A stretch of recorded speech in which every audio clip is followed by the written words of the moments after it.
because it's locally owned by the credit union movement? Is it the 24-hour emergency roadside assistance or prompt settlement of claims? Or is it the long-standing pledge of community involvement and friendship? Welcome to Cooperators General Insurance, insurance the way you want it to be. We can help.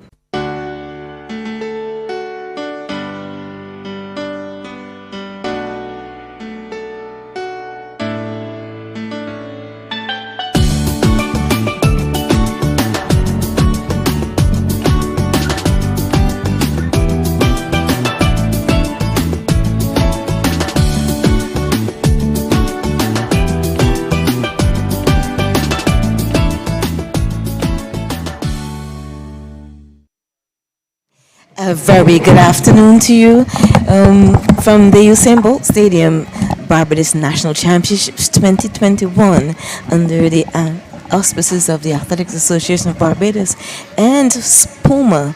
The Athletics Association of Barbados wishes to thank the sponsors of the Barbados National Championships 2021, June 26th to 27th. And we're thanking here Cooperators General Insurance. They've been holding our hands all the time, making us feel secure. First Caribbean International Bank, Cage Barbados, National Sports Council, the SANI, and Powerade, the designated official hydration partner of the championships.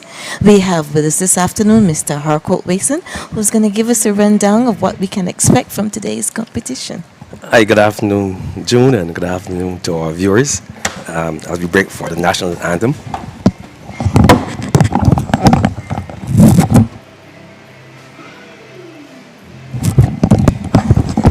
Sorry, that one was a false alarm.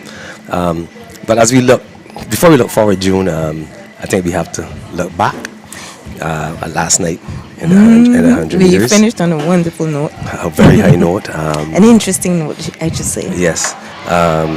Because clearly Mario Burt was the favorite to win the 100 meters last night. And I think everyone was left in shock. This is wonderful for track and field because what we're doing is we're looking forward to the next matchup, and who else is going to be there? Who else is going to run in close to Mario Burke? Who else is going to have a bid? How strong will our 4x100 meter relay be? How many good 100 meter runners will we have, and how many of them will go under 10? Yeah. Those are the kind of questions that start to trigger in my mind as I watched last night. Yeah. It was so exciting. It really was. It's a positive thing. It was ended on a very positive, high and positive note. I was at the start, and clearly Mario did not get the usual explosive start that he gets, but he was still leading.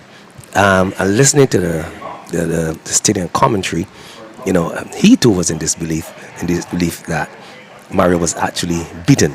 But it looked like Mario, after accelerating and getting into the drive phase, he did not develop after. But he was doing everything just about right. He kept his low carriage. He had his head down and everything, chin to chest for the first 40 meters, and he was about to transition to maximum velocity sprinting, but right. So what I don't know if it quite developed, but the finishing time was 10:03, right, which is nothing to scoff at, really. It was a pretty decent race. He has run much faster, I must say. Correct. But you're not always in that form, at the same time. And plus, Mario has had his challenges this year, some injuries and such like. But I'm not. We were looking forward to Mario's an outstanding performance. I was hoping to see a 10-1 in that kind of region. But I don't want to take anything away from the young man, Kieran Griffith, because he's been outstanding this year, and I think this is what we need. Yeah, he's shown promise for some years. He was there, getting stronger. You were watching his stride develop, and he was saying, "This is looking good." Yeah, he was always there or thereabouts, and I think this is a good breakthrough year for him. And I really have to give kudos to him and his coaching team. Gabriel Burnett, who obviously has done an outstanding job with him, because we saw early a couple of weeks ago 10.6, and we saw the 21.1 and the 20.9 and coming down, and then to get to the big stage, national championships, and run 10.3, defeating the you're defending champion, an Olympic qualifier. Even though it's 10-3, 10-3 is, as you said, June, is nothing to scoff about. But he ran an excellent race and he has been performing well. And we look forward to good things from Kieran going forward.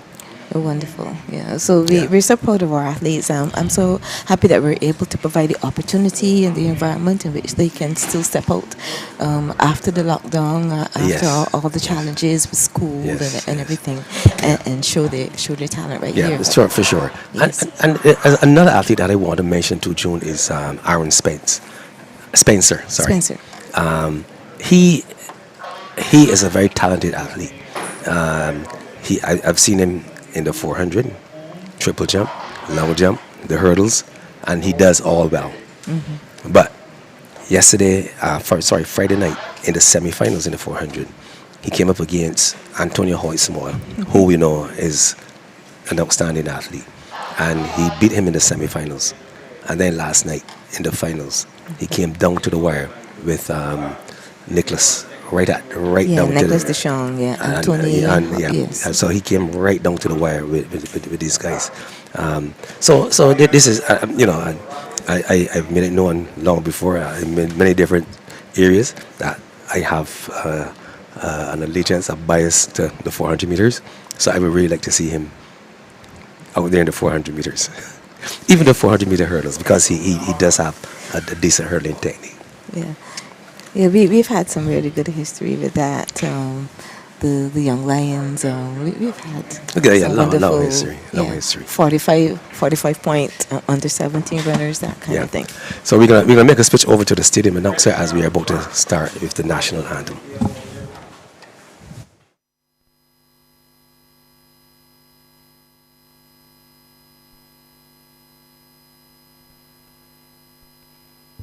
All right, as the athletes now making their way back, we are ready for action here for heat number 1 of the girls' 200-meter dash under 18 in lane 8, Jada Williams, Quantum Leap. In lane 7, Carissa Ballantyne, Quantum Leap. In lane 6, Calicia Downs, Talents. Lane 5, Danae Niles of Talents. Lane 4, Dania Niles is not there. Naya Hope of Extreme Velocity is in lane 3. Jade Williams, Quantum Leap is in 2. And Khadija Cummins of Foundation School is in lane 1. All yours, Mr. Burt.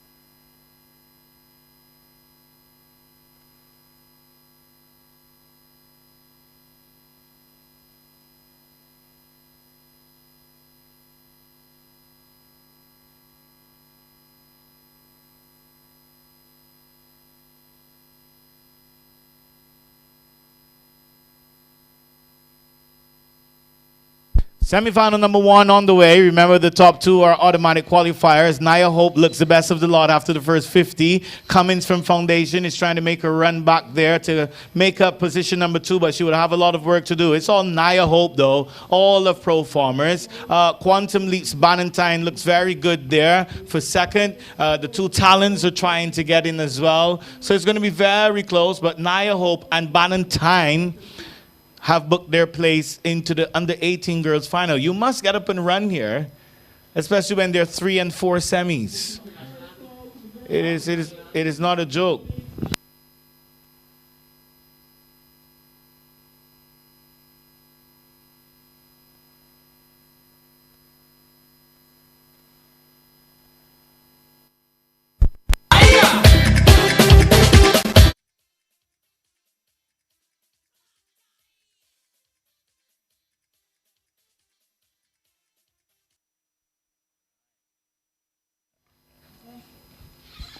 Now, just for you guys on the stream, I'm going to make sure try to keep you guys abreast and play some music in between certain things, because with the 200s, we want to keep the stream live so you guys are understanding what's happening. I usually will take a break in between heats and as the athletes are setting their blocks, but trying to please all of you on the stream so you get some form of commentary as well and letting you know what's happening live as you can't be here. But the triple jump for women has commenced, and the high jump, the young men are marking out their paces and their steps for their run-up to the bar. So you want me to let you see the right answer? No, for the section 2-1. Here, that's right. You must bring you. Wind was minus 1.1 for our first race there. And we have updated results and tallies. Rising Stars has joined Quantum Leap on the top of the table because Vanessa Gray's, her event was scored late last night. So it would mean because she represents Rising Stars, she would have gained another gold technically for Rising Stars. For now.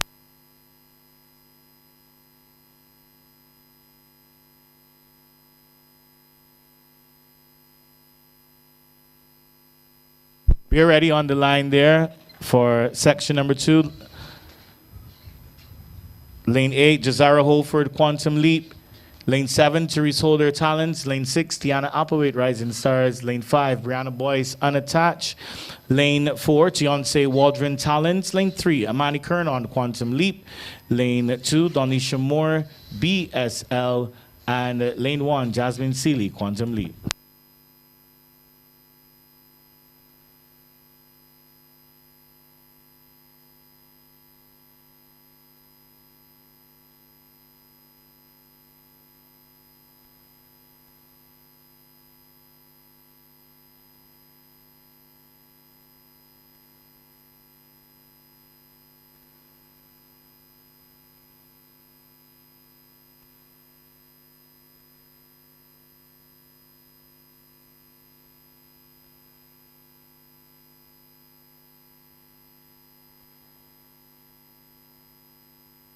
Off and running.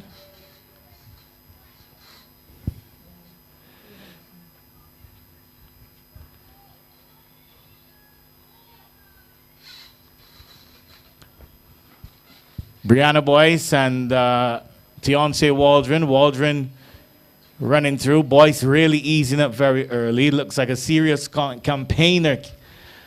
She shut down her engines, Boyce, early and let Waldron just, do her thing.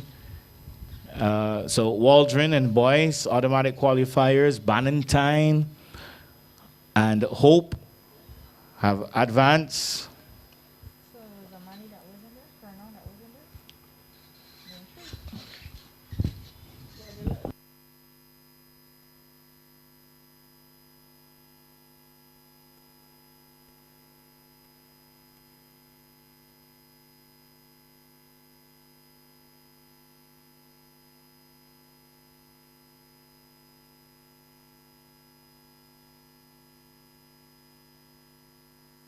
We are getting ready for our next section, under 18 girls. And directly after that, we will have the under 18 boys.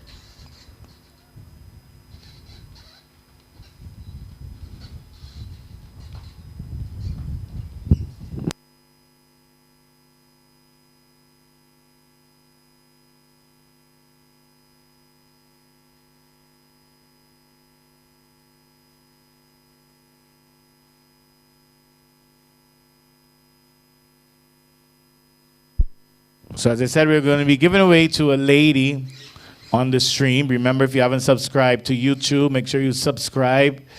And if you're not following on IG or Facebook, make sure you follow the AAB and be eligible to win with us. And we're giving it to the ladies today. Our first question should be coming soon after these 200s, I believe. You'll have Aisha for the rest of the evening after the 800 runs, and I will check in with her to see how it's progressing and going. But we've got some hot spark plug races. What I would always call the Crackerjacka, the Dynamite. Got a couple of those coming up shortly. Thanking all of our sponsors as I did. And remember that these 200s are brought to you with the kind compliments of Cage Barbados. The 200 series, compliments of Cage, Barbados, one of our sponsors.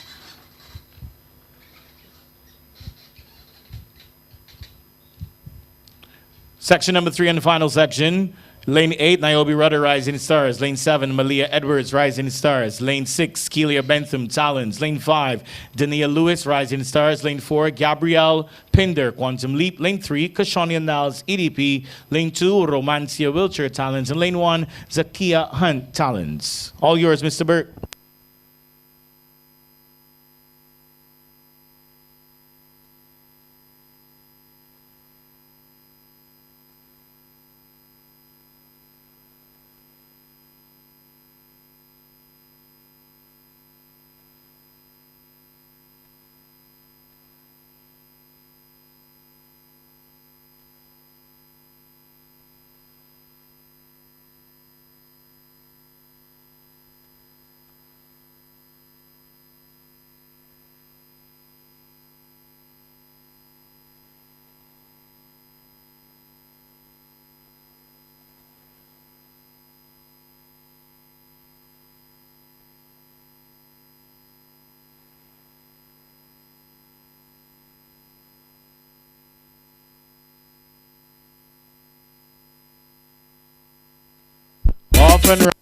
Off and running there. Didn't look as though Lewis got the best of starts at all, and Niles is going to capitalize on that. Lewis will have a lot of work to do if she wants to get into the final. And here comes Kashonia Niles, the 100-meter runner and winner.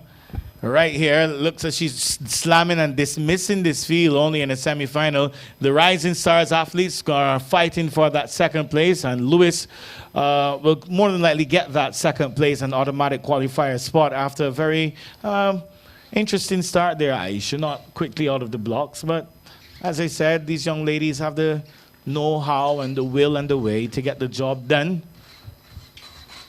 And that's what it's all about. This is why it's track and field. We have some competitors in the under 18 boys high jump, so you guys know who's jumping. You may not be able to see the action, but at least you'll be able to know that Tylen Mears of Talons, Mackay Blair of Rising Stars, Travis Hoyt of Rising Stars, Aaron Messiah of Quantum Leap, and Aaron Braffett of Rising Stars. Those are the competitors in the under 18 boys high jump. For the men's high jump, we have one competitor in Antonio Farrell. He represents Rising Stars. And for the women's triple jump, we have Aria Small, unattached, Dominic Wood, unattached, Afrakabino Ford, pro formers, Misha Nelson, unattached, Adia Brewster, pro formers, Kaylee Catwell, unattached, Cajun Rouse, Lodge School, and Katrina Small, Quantum Leap competitors over there in the women's triple jump.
The under 18 boys have 3 semifinals as well. So the top 2 advance, the next 2 fastest go into the final, and this one is going to be hot as well. We had a competitive action there. for the under 18 girls.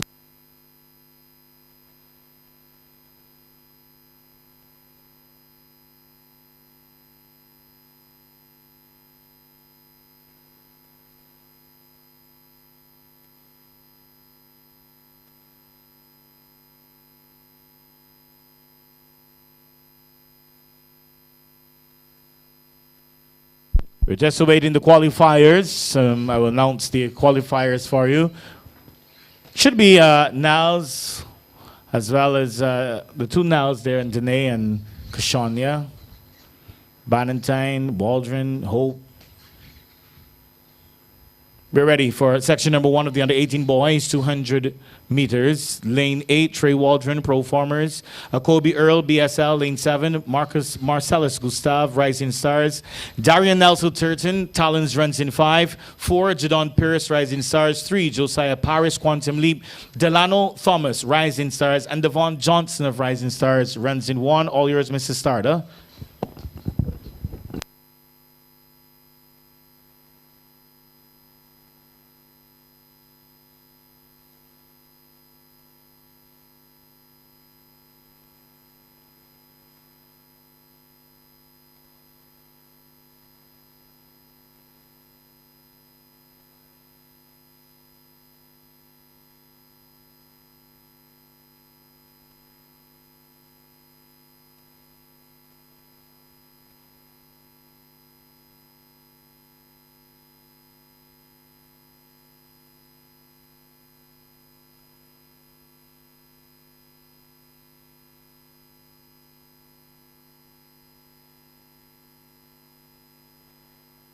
Off and running. Josiah Paris had a beautiful start. Lovely start. But the young man from Talons, Nelson Turton, is running a very good race for Talons out there. It's going to be a serious fight this final tonight. You know, here comes Jadon Pierce now, trying to get in. Nelson Turton not giving up from Talons. It's going to be interesting. We're going to see how they qualify there. Between Pierce and Nelson Turton, it's close. If the other two semifinals are quick enough, one of them, in terms of who's third there, may find themselves in a bit of bother. So I'm going to watch that time from the third place in this section. Paris, 22.76. That's first. We know that. We're awaiting the second now.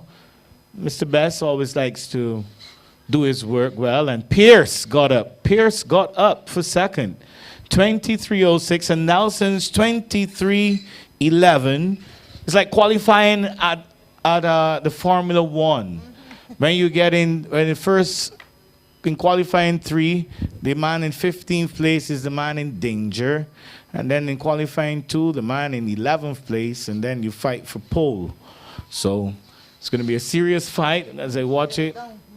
Shaving it down with these semifinals. But it's good action. These under-18 boys are very good. We have a good crop of them. And the final is going to be a good final. And they're very, very, very, very, very competitive, these under-18 boys. It's a mini war, but a friendly war somewhat, if I can say. An athletic war between them. They don't make sport, the under-18 boys. And if we do have BSAC, some of them are going to be up in the under 20, I believe. So it's going to be interesting to see. Hopefully we have that next year. And that was only semifinal number 1.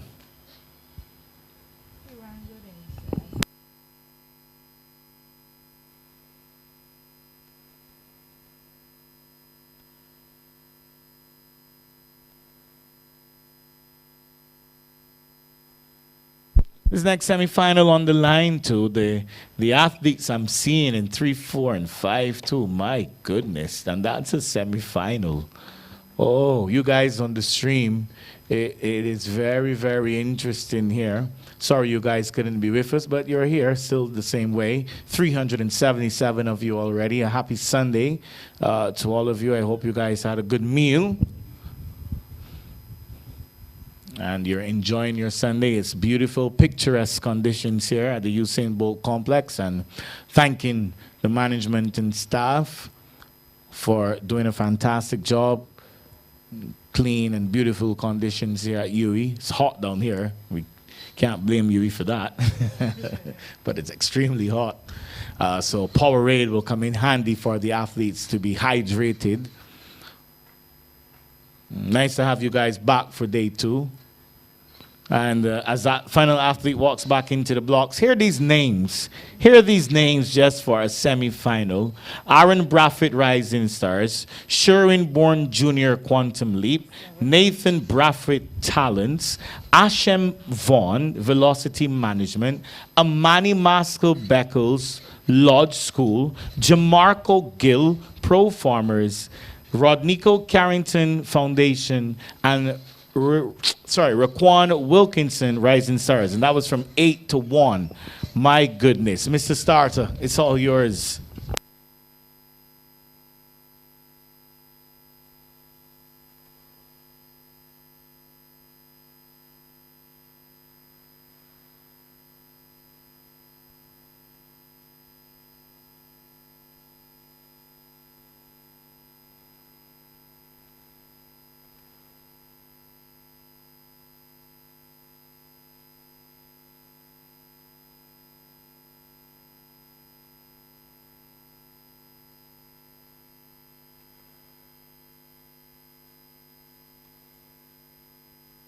Off and running. Semi-final number 2. Jamarco Gill knows he has to get up and run. And so does Amani Maskell Beckles. Nathan Brafford from Talents is not running bad either. My goodness. I told you that semi-finals are interesting, and I will give you the drama after these guys cross the line. Maskell Beckles and Gill just easy like Sunday morning. The Brafford from Talents should be third, and we must watch Brafford's time as we compare it to heat number 1.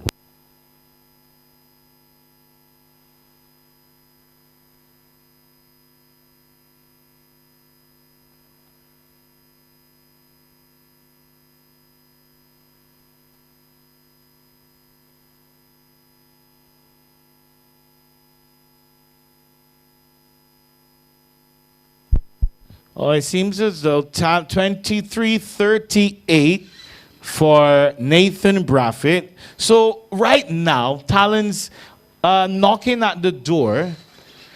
Nelson Turton is the best of the lot so far for their third places. And they will hope for the best in the last semifinal here.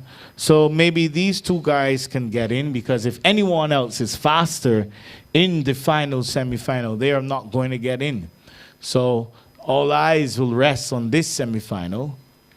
And even the guy who's coming third will know he has to run faster than 23:88.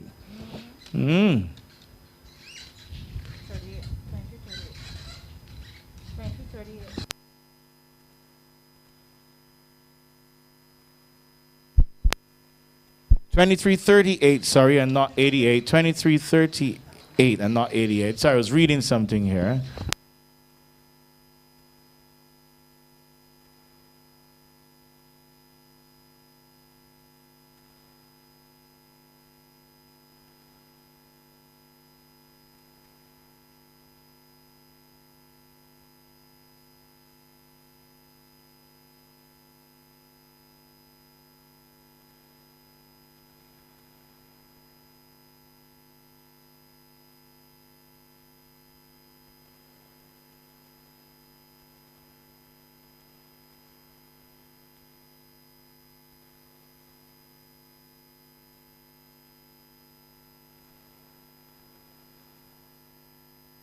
All right, we are ready for the final semifinal.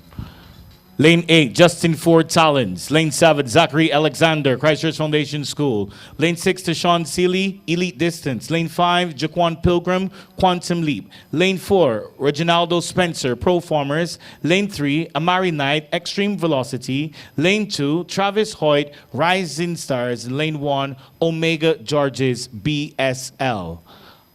This is semifinal number 3.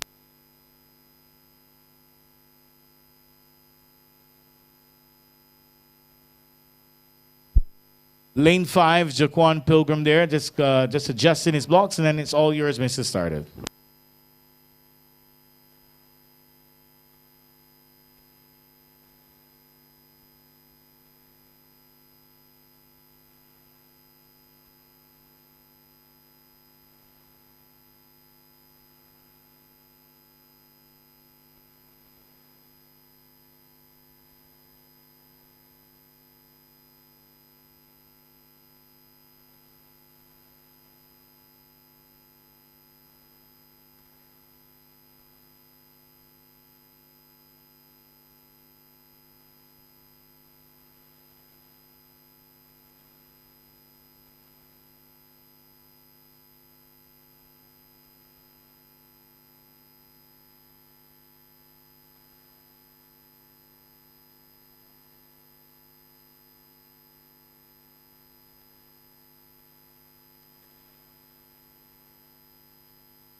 Section number 3, off and running, and Amari Knight of Extreme Velocity and Jaquan Pilgrim of Quantum Leap. They mean business on the outside. Another talent sprinter wants to get up into the running, but it's all Amari Knight. Quantum Leap there. The third place is going to be very interesting, and they have to run hard, and it's going to be close. That semifinal was faster, though, in terms of the winner, but I can't judge that by, second and third there because they were a little ways off. So it's going to be very interesting to see the time as we wait here.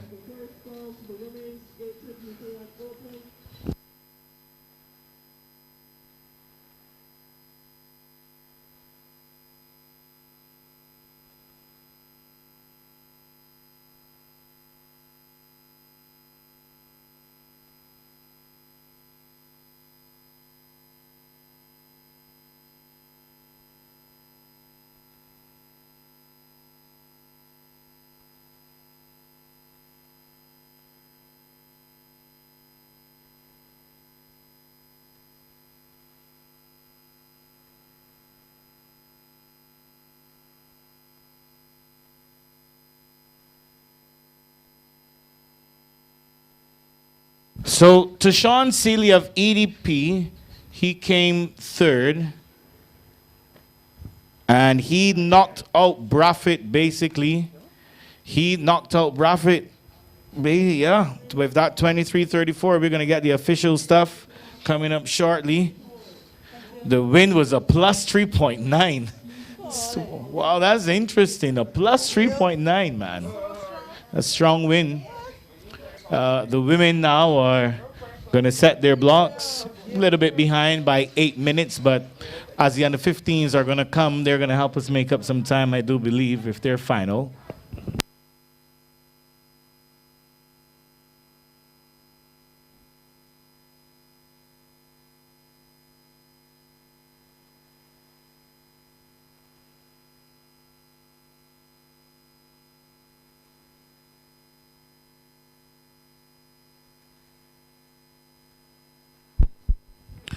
The shot put, we were able to manage to get it sorted out, so we're going to have shot put action here and not at the stadium.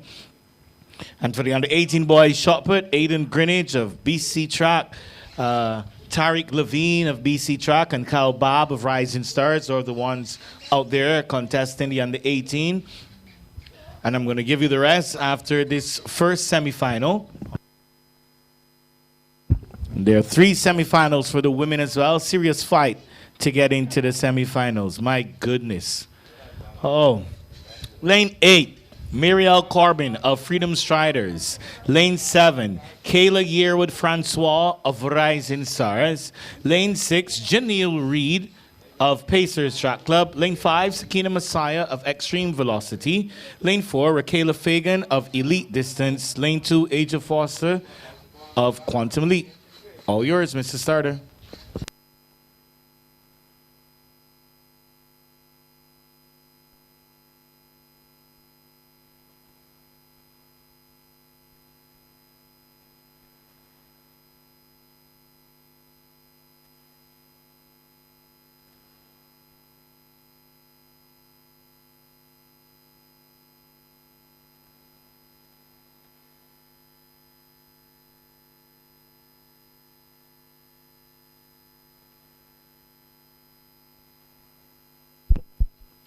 Off and running. Raquela Fagan getting up and running well early. She's going to be the one to beat here.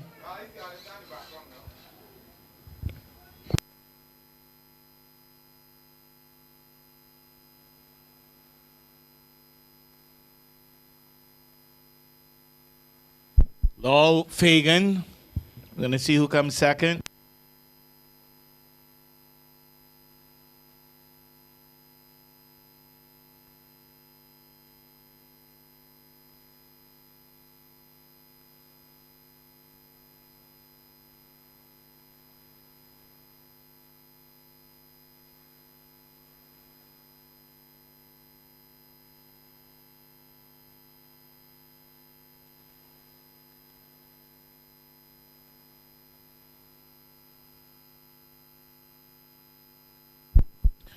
You guys are telling me about flavors already, and I haven't even asked the question. But I just actually drank the jagged ice. I like the jagged ice. Yeah, that's the purple one. Mr. Oxley, you can probably bring another one of these for me. It's completely gone. I need more hydration. I need more hydration from the official hydrate. A lady's here saying that I must be running. That I need so much hydration. Running my mouth. On the 20 boys shot put, we have Kevin Hines of BC Track, Kalen King of BC Track, Alex Duguid of Elite Distance, and the men's shot put, CK Husbands Ford, Aaron Worrell, and Charles Walcott. They represent Extreme Velocity Talents and Elite. Yep, Charles is still throwing over there.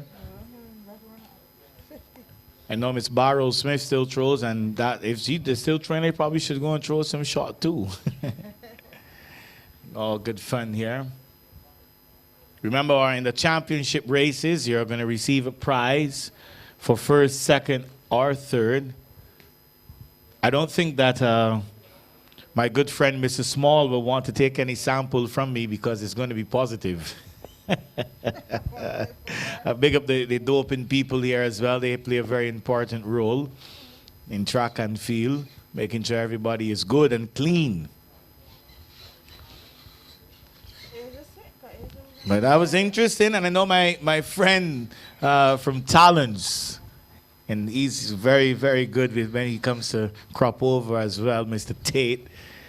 He's watching his Talons athletes go through the paces. Would have been a bit disappointing there. Braffett being knocked out by, well, 23.34 and 23.38. Ready for section number 2. In lane number 8, Trinell Austin of Rising Stars. Lane 7, Kayla Cummins of Elite. Lane 6, Kiana Collymore with Bisco Stars. Lane 5, Andrea Straker unattached. Lane 4, Giovanna Gustav of Extreme Velocity. Lane 3, Katrina Small, Quantum Leap. And Mr. Best, you can refresh for me here. Thank you very much. Over to you, Mrs. Starter.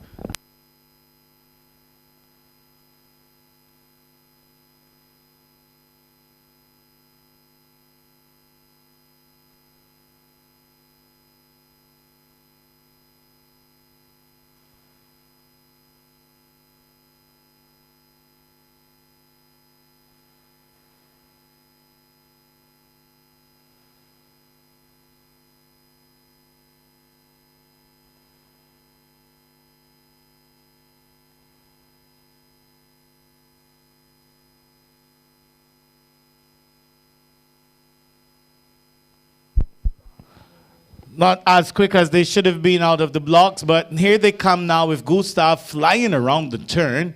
My goodness, she's probably just working on the turn here for the semi to see how she does it in the final, and will want to execute. And, you know, shutting down the engines and cruising in is Gustav and Small. Yep, shutting down those engines and saving it all for a bit later. Yeah.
Yep. Yes, Tyreek, you told us Giovanna Gustav, and we're going to see what happens, though, in the final. It's not going to be as easy as a semi-final.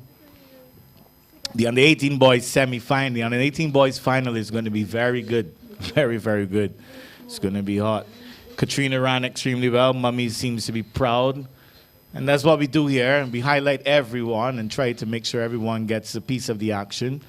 Some may hear the names more than others, which is track and field. So that's what it is. As we get ready for the final semi-final.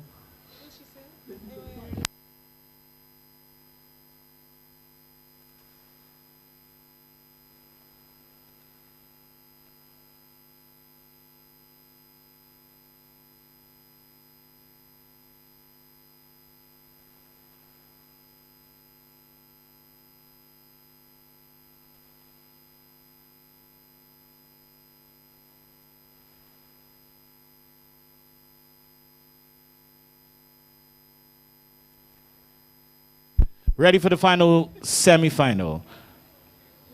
Lane 7, Gabrielle Taylor of Pro Farmers. Lane 6, Shaquilia Blackman, Talents. Lane 5, Kayla Kernon, Quantum Leap. Lane 4, Tiana Boyne, Unattached. And Lane 3, Rhea Hoyt, Quantum Leap.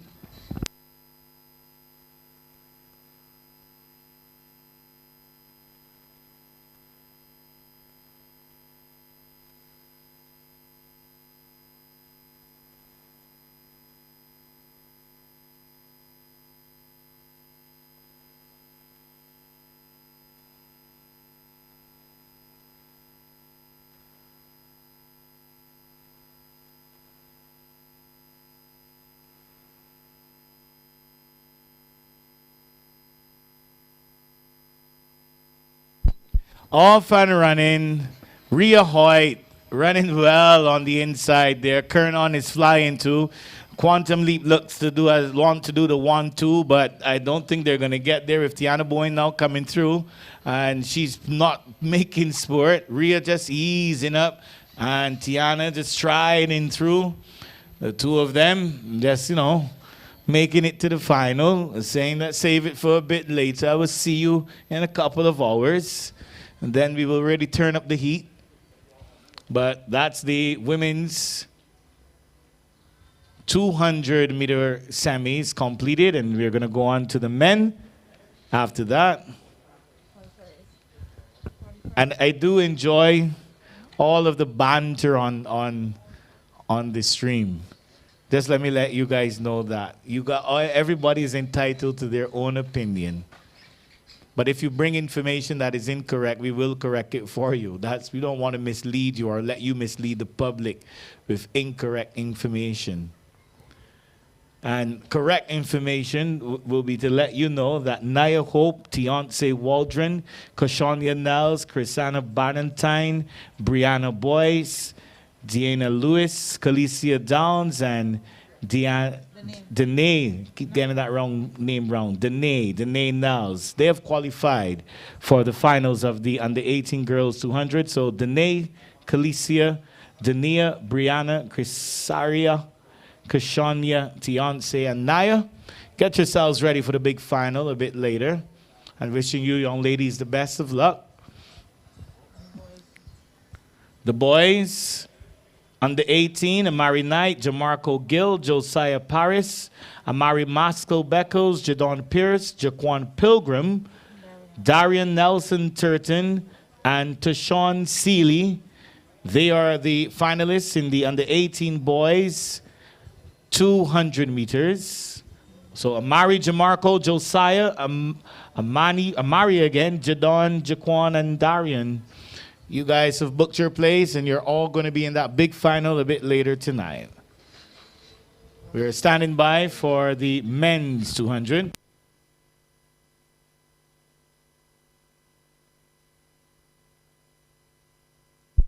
And once again, 3 semifinals.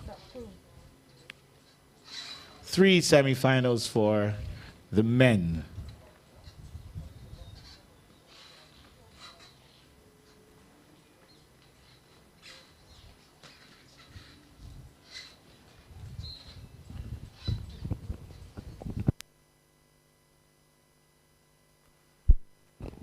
This action is going to be hot for the men. Most of them, they are very quick, so we'll see what happens. Lane 8, Jalen Thornhill, Quantum Leap. Lane 7, Anthony Evelyn, Huey Blackbirds. Lane 6, Veron Eiffel, Extreme Velocity. Lane 5, Xavier Eiffel, Talons. Lane 4, Brendan Hoyt, Quantum Leap. Lane 3, Deshaun Boyce, EDP. Lane 2, Aaron Worrell, Talons. Lane 1, Matthew Clark of Talons. It's all yours, Mr. Starter.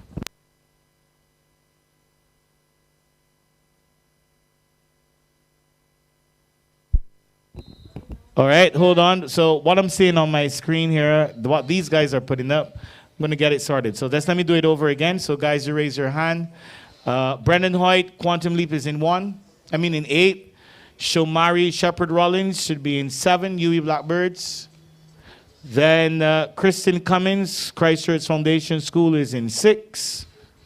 Ross Waldron of Talons is in 5. Shaquan Boyce of Pacers Track Club is in 4. Darian Clark of Quantum Leap is in 3. Xavier Eiffel of Talons is in 2. And Veron Eiffel of Extreme Velocity is in 1. Is that correct there now? All right. Thank you very much.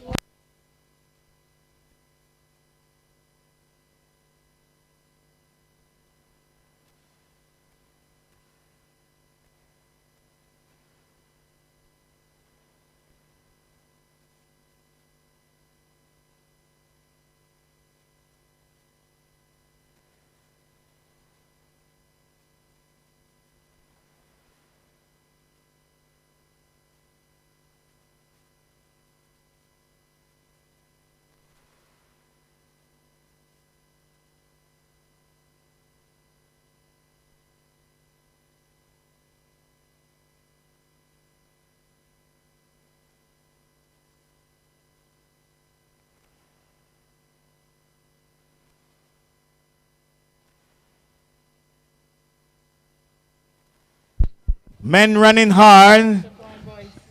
Brendan Hoyt of Quantum Leap on the outside and Shaquan Boyce of Pacers booking their place and looking very good.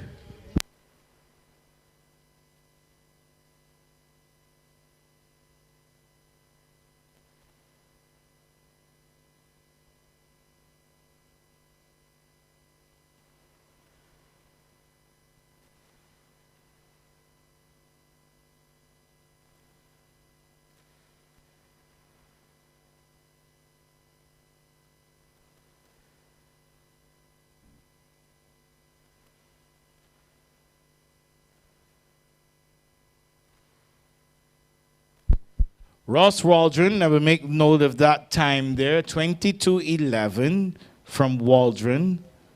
Remember the top 2 fastest times are the next ones that go through.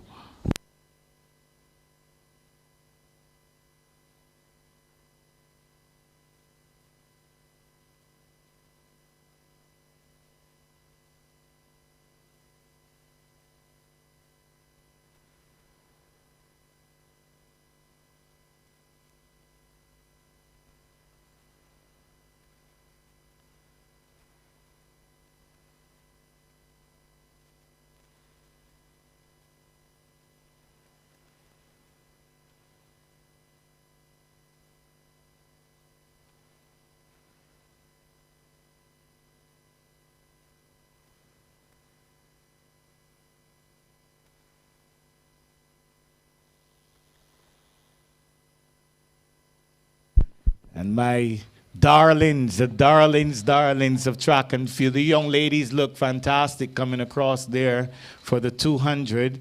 You're being led out by one of the main persons in call room. And now he's not walking anymore. Shout out to Dante, all of the hard working officials, I should say. All of you, especially working in these conditions, not easy. Last night, Griffith with a big victory. And you heard me on the stream saying Griffith beats Burke because that's a big headline. And what was bigger for me was the time. But the time is going to be important here too for this second semifinal as Jamali Kelly runs in 8 for UE Blackbirds. Jabari Cumberbatch, Talons is in 7. Aaron Worrell of Talons is in 6. Mackay Griffith of EDP is in 5. Jamil Walks Miller, Extreme Velocity in 4. Matthew Clark, Talons 3. Tyrell Clark, BTC, Blaze Track Club in 2, and Nicholas DeShong in 1. This is a spark plug semifinal here. Over to you, Mr. Rowe.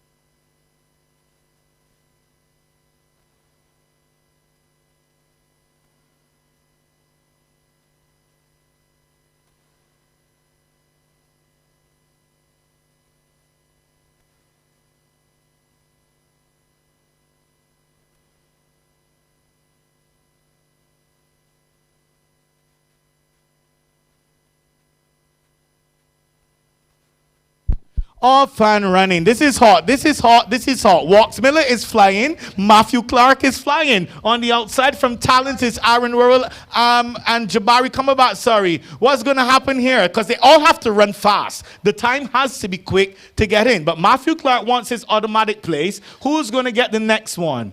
That's the thing there. Looks like Walks Miller. The 200 is his better event. Oh my. This 200 men's final, it's going to be interesting. Remember, Waldron's 22:11 is the time that we were watching from that first semi. Clark 21:33 from Talents. Talents, they're having a bumper crop of sprinters, and all of them do look good. They all running well. The sprinters from Talents. Talents are going to be interesting for the 4x1 tonight. That 4x1 is going to be bragging rights for the clubs. Tell you today is going to be a heated day. It's even heated in the chat. 21:67 is much faster. And that 21:67 goes to Jamil Walks Miller in 3rd. So Walks Miller, who I thought got home there, it was Aaron Worrell 2nd with 21.60. Oh my. So this final semi-final will be the one that will, determine what happens here with the qualifiers. Waldron, 22:11. He's the man now that is going to be in a bit of spot of bother. Even Mackay Griffith. I have to write down Griffith because Griffith has 22:08. Griffith 22:08 from that semifinal, which was the second semifinal, and he was in 4th position. So Waldron is in a spot of bother for sure. So Waldron is going to be out there. So from this second semifinal, Griffith 22:08 and Walks Miller 21:67. If they have to get in Aisha, they have to run faster than the 21:67.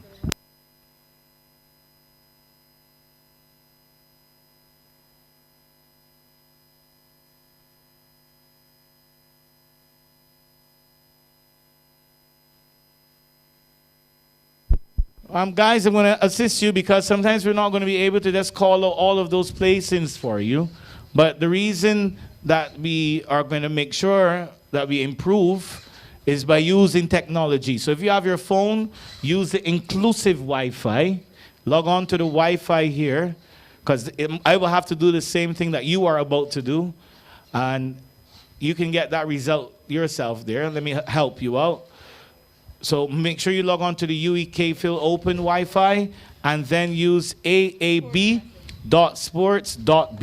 aab.sports.bb. Final semifinal is ready. The final semifinal is ready. Lane 8, Joshua Walcott, unattached. Lane 7, Kadeem Nelson, extreme velocity. Lane 6, Rico Griffith, talents. Lane 5, Deshaun Boyce, elite distance. Lane 4, Anderson Devonish, talents. Lane 3, Kuron Griffith, quantum leap. Lane 2, Anthony Evening, UE Blackbirds. And lane 1, Uroy Wint from UE Blackbirds.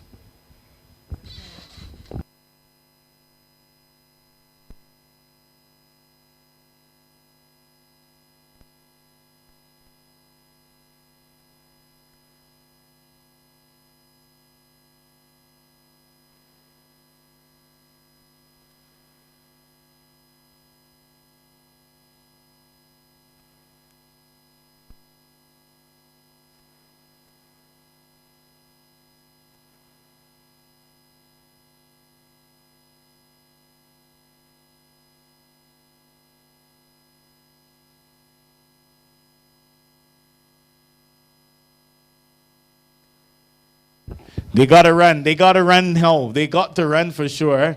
The 100-meter champion, Griffith, is classy, and he's showing that class. The young man next to him, Anderson Devonish, is running well, but he just breezes by him. And Talents, as I said, they have a good crop of sprinters. Devonish will be there along with Kuron Griffith, Devonish and Griffith. But Rico Griffith from Talents, his time now is the time that we'll be checking to see if he's made it in.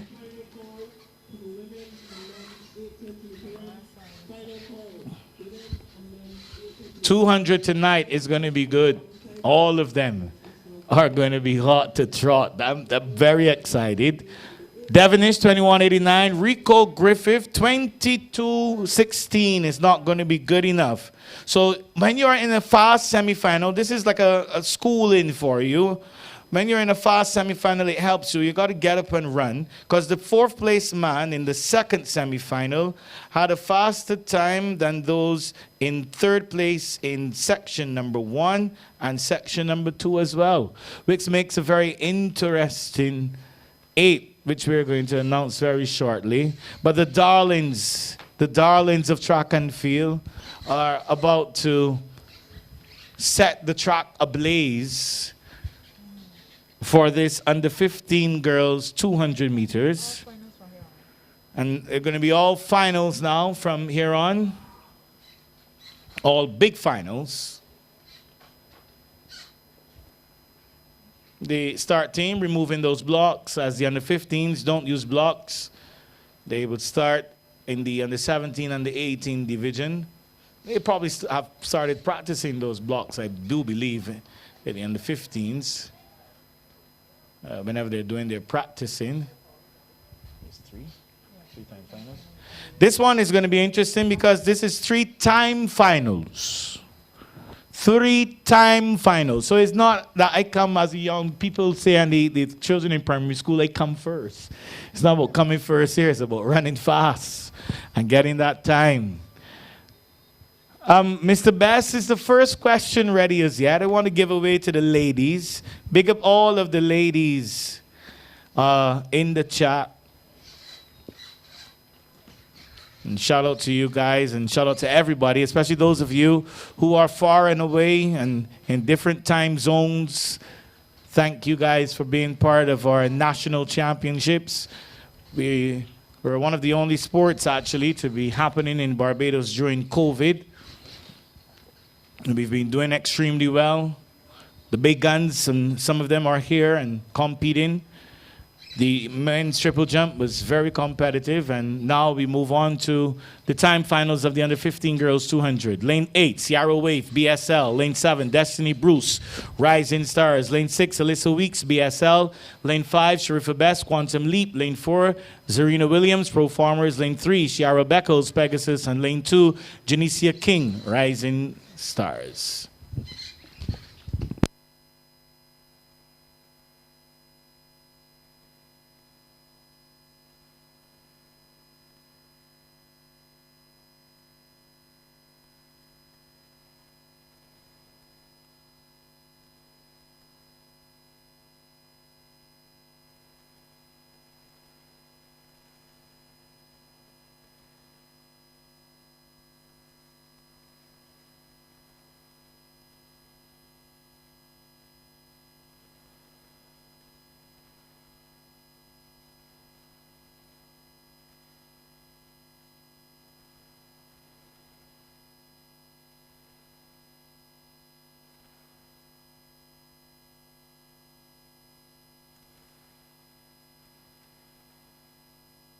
Off and running. This is the first time final.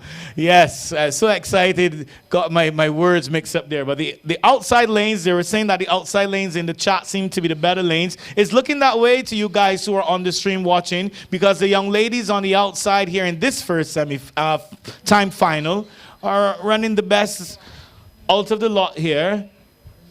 Destiny Bruce, here comes Alyssa Weeks. Sorry, that's Alyssa Weeks, yeah, and Ciara White. And we are ready for the next time final. We're going to try to breeze through these. I know it's still a final and still want to give you athletes the respect. I just want to wait for my screen to get updated and to see the time as well. So hopefully Mr. Best will give me that time soon. However, lane 8, we have 27.95. So 27.95, young ladies, in that next section is the time to beat. 27.95. Davina Gaskin, 8 pacers. Danisha Barnett, BSL, 7. 6, Aria Maynard of Rising Stars. Naima Taylor, Talons, is in 5. Samara Olton, Rising Stars, is in 4. Zuri Ellis of Proformers is in 3. Sharissa Brown of Quantum Leap is in 2. All yours, Mr. Starter.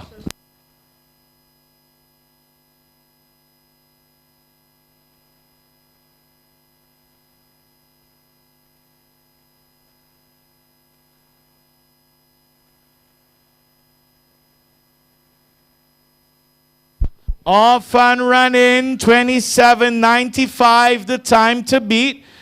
In the middle of the track is Naima Taylor. And on the inside of her is Zuri Ellis. They got to run fast, so the time is 27.95. 27.95 to beat. Let's see how they do. The outside lane again is what they're talking about. That's Gaskin. Running well. They got to run hard to the line. 27.62 is faster. 27.62 is faster. And we are ready for the final section. The final section, and to let everybody know, the record is 25.23. We have a young lady here who has ran 25.80. Here's the drama. Alika Herwood of Talons runs in 8. Tiana Applewhite, Rising Stars, is in 7. Zara Husbands, Elite Distance, is in 6. Tia Applewhite, Rising Stars, is in 5. Kadia Rock, who has 25.80 to her name, is in 4. Ania Nurse, 26.17, is in 3. And 26.20 is Ariel Archer in lane number 2. This record is going to be interesting this afternoon. It may fall. It depends. I think the wind will play a factor here. However, Mr. Starter, it's all yours.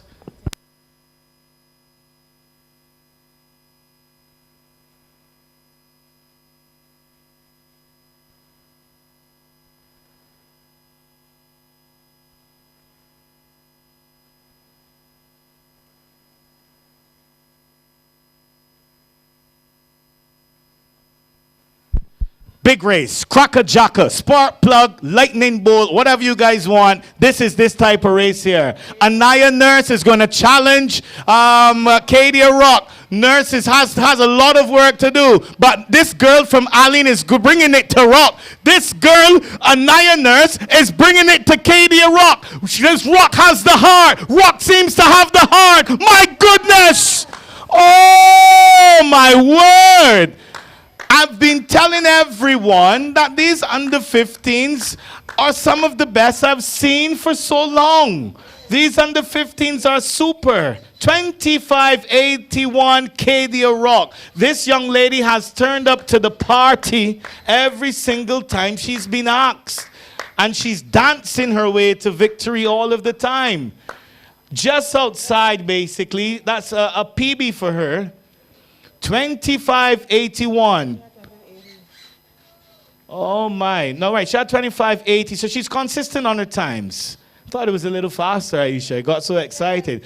And it was good to see Nurse, though, challenging. We must move on to the under 15 boys. I wish we had a bit more time, but time is not with us. And in lane 8, Kamari Cummins, Quantum Leap. He's in 8. Jaheim Griffith, Rising Stars, is in 7. Carice Graves of Rising Stars is in 6. Ethan Haynes, Quantum Leap, is in 5. Keyshawn Toby Henry, Rising Stars, is in 4. And Kevon Wickham of Rising Stars is in 3. Boys, the best of luck to you.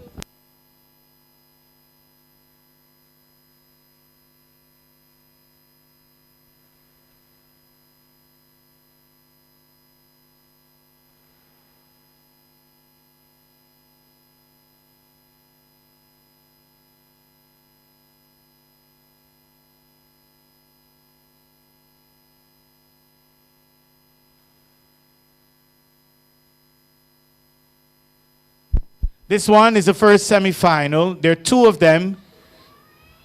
And this boy from Quantum Leap is getting a lot of help here in terms of Quantum Leap. I think they're shouting out. And this is Kamari Cummins. You're hearing, go Kamari, that probably is mommy or a coach or somebody.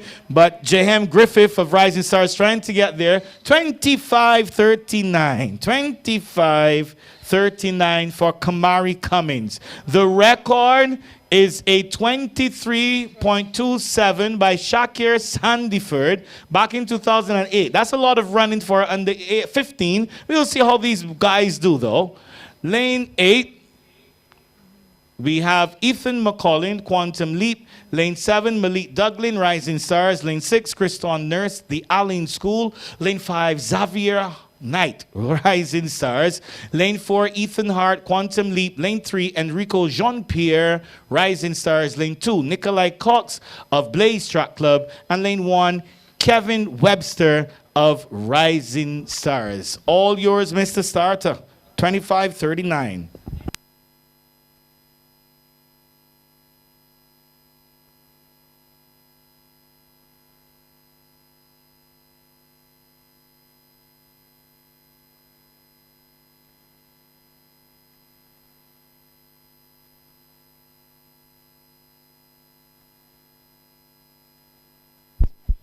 This is the big one here. The boy from Allen had a beautiful start, Kriston Nurse, but Ethan Hart is like a bullet out of a gun. Look at him run. Enrico will have to get a lot closer because Hart is way out there and Hart is running. This is a good race from Ethan Hart. Pumping hard. Under 15 boys. Oh, running to the line. 23:50. Just a little ways outside of the record.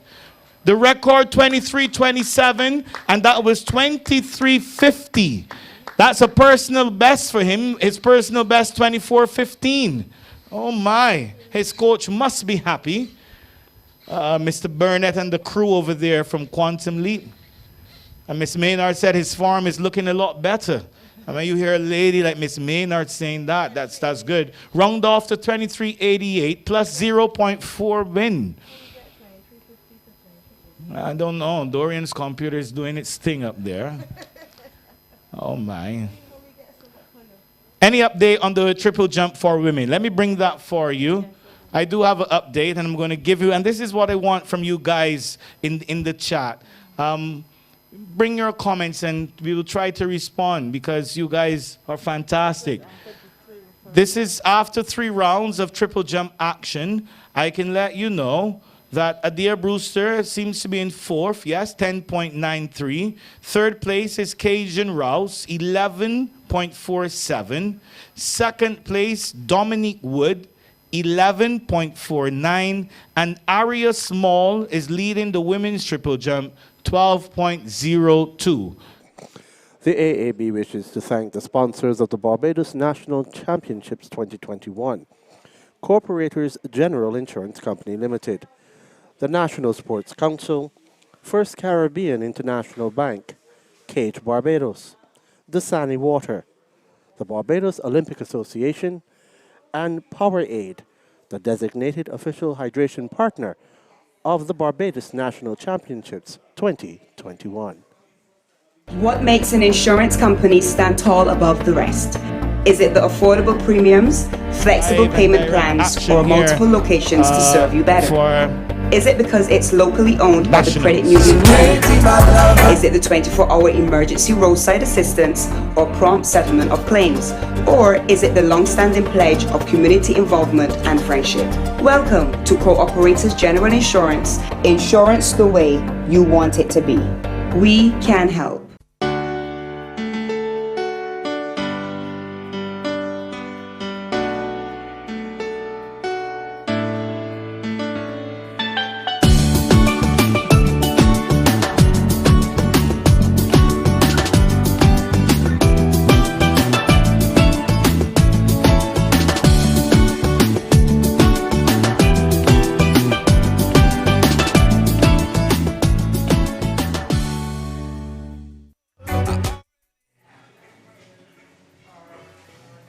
So we've been seeing some action in the 200 meters, and it's been interesting.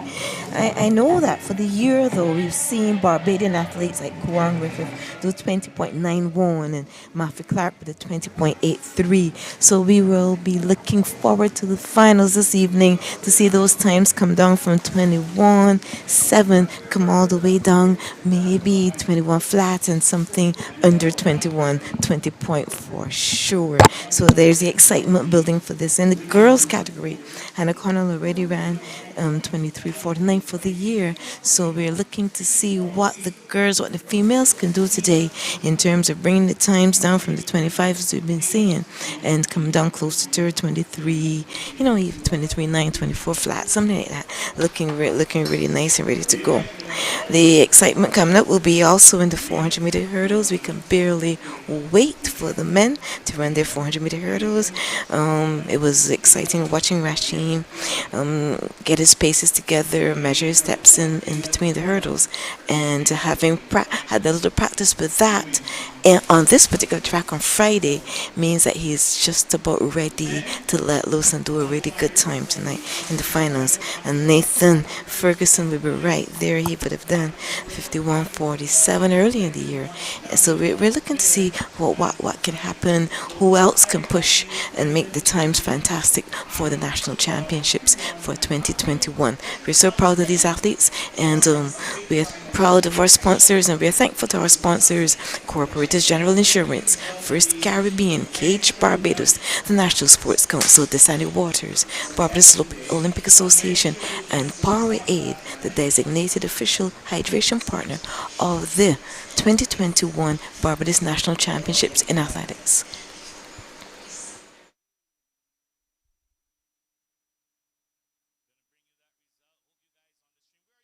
Well, Paris, I asked for persons from all over the world, but is anybody in St. Lucie watching the stream? St. Peter, St. Andrew, St. Joseph? And don't just tell me St. Joseph. What part of St. Joseph? Shimbarosa, Lamins, and all the different areas in the parishes that you are. I'm still awaiting Mr. Bess. If you know Mr. Bess, he's the guy who does our photo finish. And he's supposed to be sending the question for me. Apparently, It's after hurdles.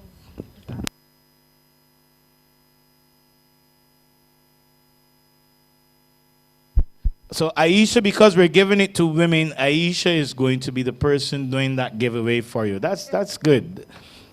So, ladies, you can look out for that after the 400 meter hurdles. We have, Jude Clark is on here. Jude retired last night after giving 10 years of hard work, and he really works hard, Jude. A good spirit, Jude is. And St. Lucie 240, you guys are serious. St. Michael is here. St. Philip, 6 Roads, they are here on the stream and watching. Oh my. Thank you very much. The question is here, but that question is going to come to you. Aisha is going to be the person bringing that question to you.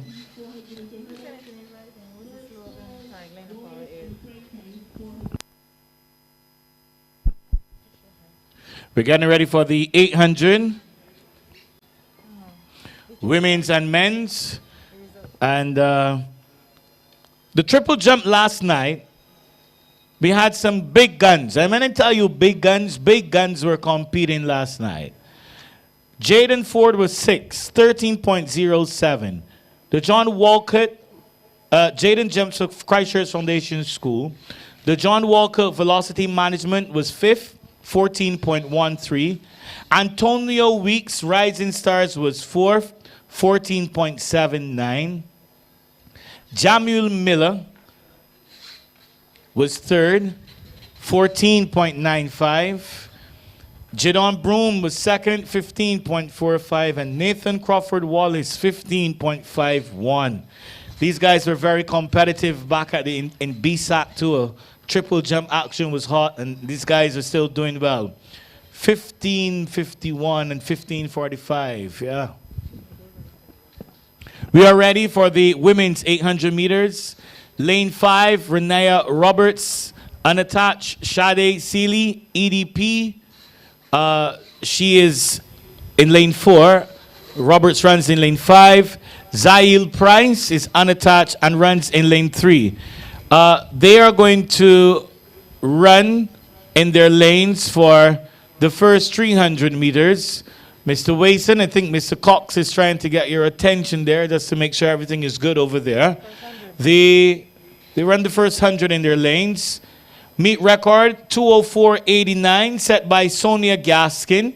And the record holder, I do believe, is on the line here in terms of in the stream. Sheena Gooden. She works for the cricket, what we used to call the West Indies Cricket Board, but Cricket West Indies, and the record holder, she still has it, 2:03.59. So the best of luck to you, ladies, for this final.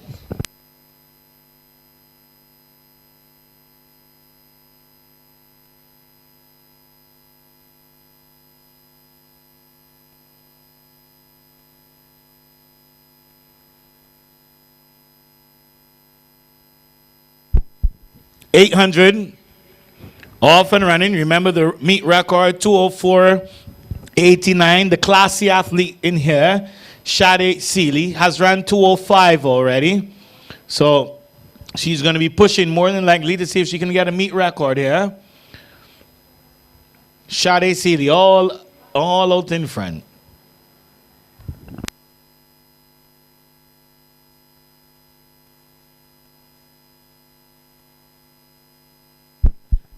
We've got Price and Roberts there, both of them unattached and running the 800 here. Sade Seeley, the veteran competitor, and she has the class to get anywhere near that 2:04 for sure.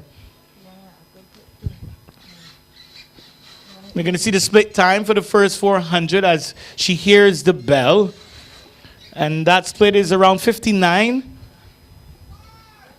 And Zail Price, she's in second. And Roberts is in third. So it's all Sade Seeley. Running and striding extremely well for the women's 800 meters. Remember, we're looking at 2:04.89. And even if she doesn't get there, this is still a good run from her. Very strong run of 800 meters. Favorite event here. And when it comes to track and field, I love an 8. 8 calls for heart, endurance, and speed. Mr. Mason would know all about that. And here comes Sade Seeley being encouraged. The clock is 1:52 as she has about 75 meters to go. Pushing and running and looking very good. It's all Sade Seeley of elite distance. 2:06.93 flash time. That's very good running from Sade. All by herself. Fantastic job. We still have Price and Roberts, and we're going to bring them home.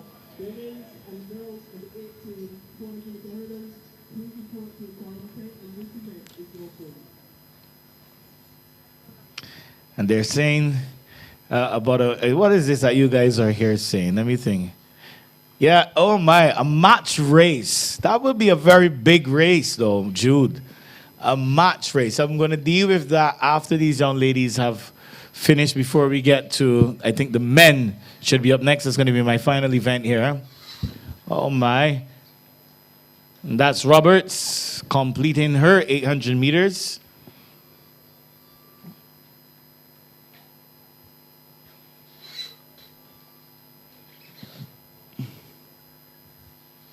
And Price. So they're saying, and Jude says, I think Jamar should have a race with me. I can do that match race. Once the AAB brings all of the funds, I will turn up to the party. No problem. But we're ready for the men's 800. They're all lined up there, all eager, ready to go. And it's going to be a very interesting one. Men's 800.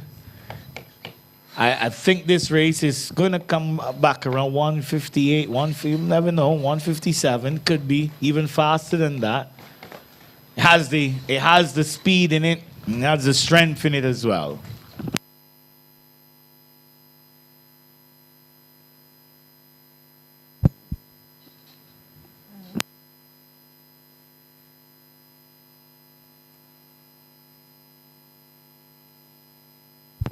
We're going to make up that time here. This is going to be the final event before the hurdles, and we should be right back on time. And the officials, you've done a fantastic job putting out those hurdles there on the outer lanes, but we'll wait until the full 800 is finished there, so that's why you didn't see all of them being put out, so you guys are doing a real good job. Oh my, this one is going to be a cracker jacker too. A spark plug lightning bolt race here by the Barbados Olympic Association. Running in lane 7 is Mikael Taylor. Running in lane 8, Shem Boys Pacers Trap Club. Tell best, please. Lane 7, Damon Dawson, Elite Distance. Lane 6, Tafari Bishop, UE Blackbirds. Lane 5, Rick Williams, Elite Distance. Lane 4, Antonio Simmons, Rising Stars. Lane 3, Kobe Hudson, Elite Distance. Lane 2, John Raven, BSL. And Lane 1, Mikael Taylor of Commonwealth School. Record 147.49. Antonio Maskell in 2017, the national record since 1976.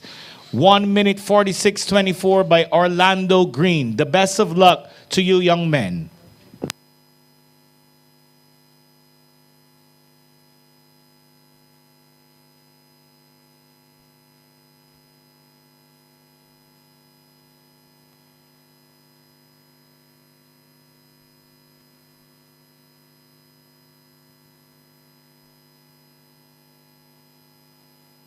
Yeah, cracker jackers, yes, that's the word I love.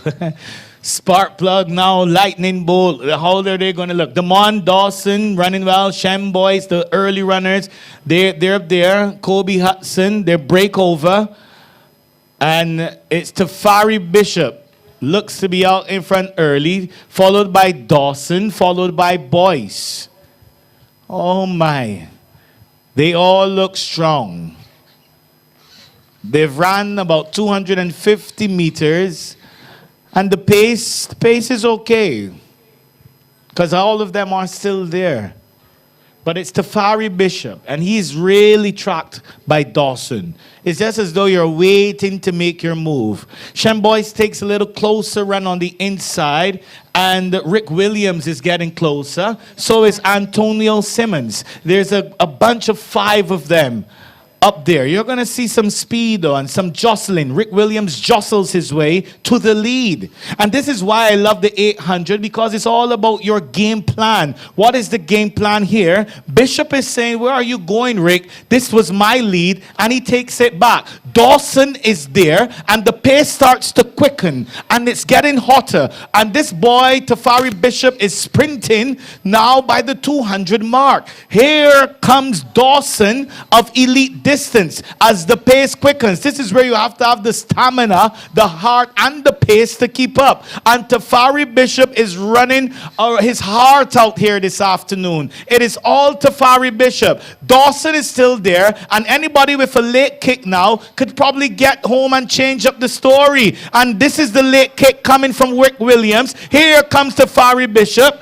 Oh my, to try to get home Rick Williams with the late kick. Is it enough? No, it is not. Good running. I told you guys 158, and I do not lie. I keep saying I do not lie. 158, 157 this race would have come back in. So said, so done. Brilliant running from Tafari Bishop to hold on. Rick Williams with that late kick. And once you see that pace there and you have that late kick, you should be able to change up a story a bit. And Rick Williams was there to do that from third to second. Wow. Good running, good running. This is what it's all about here for our National Championship, sponsored by Cooperators General, First Caribbean International Bank, Cage, Barbados, National Sports Council, Dasani, Powerade, the Barbados Olympic Association, who just brought you those 800s. And remember that Powerade is the official hydration partner of the championships. My goodness. Good running. Fantastic running.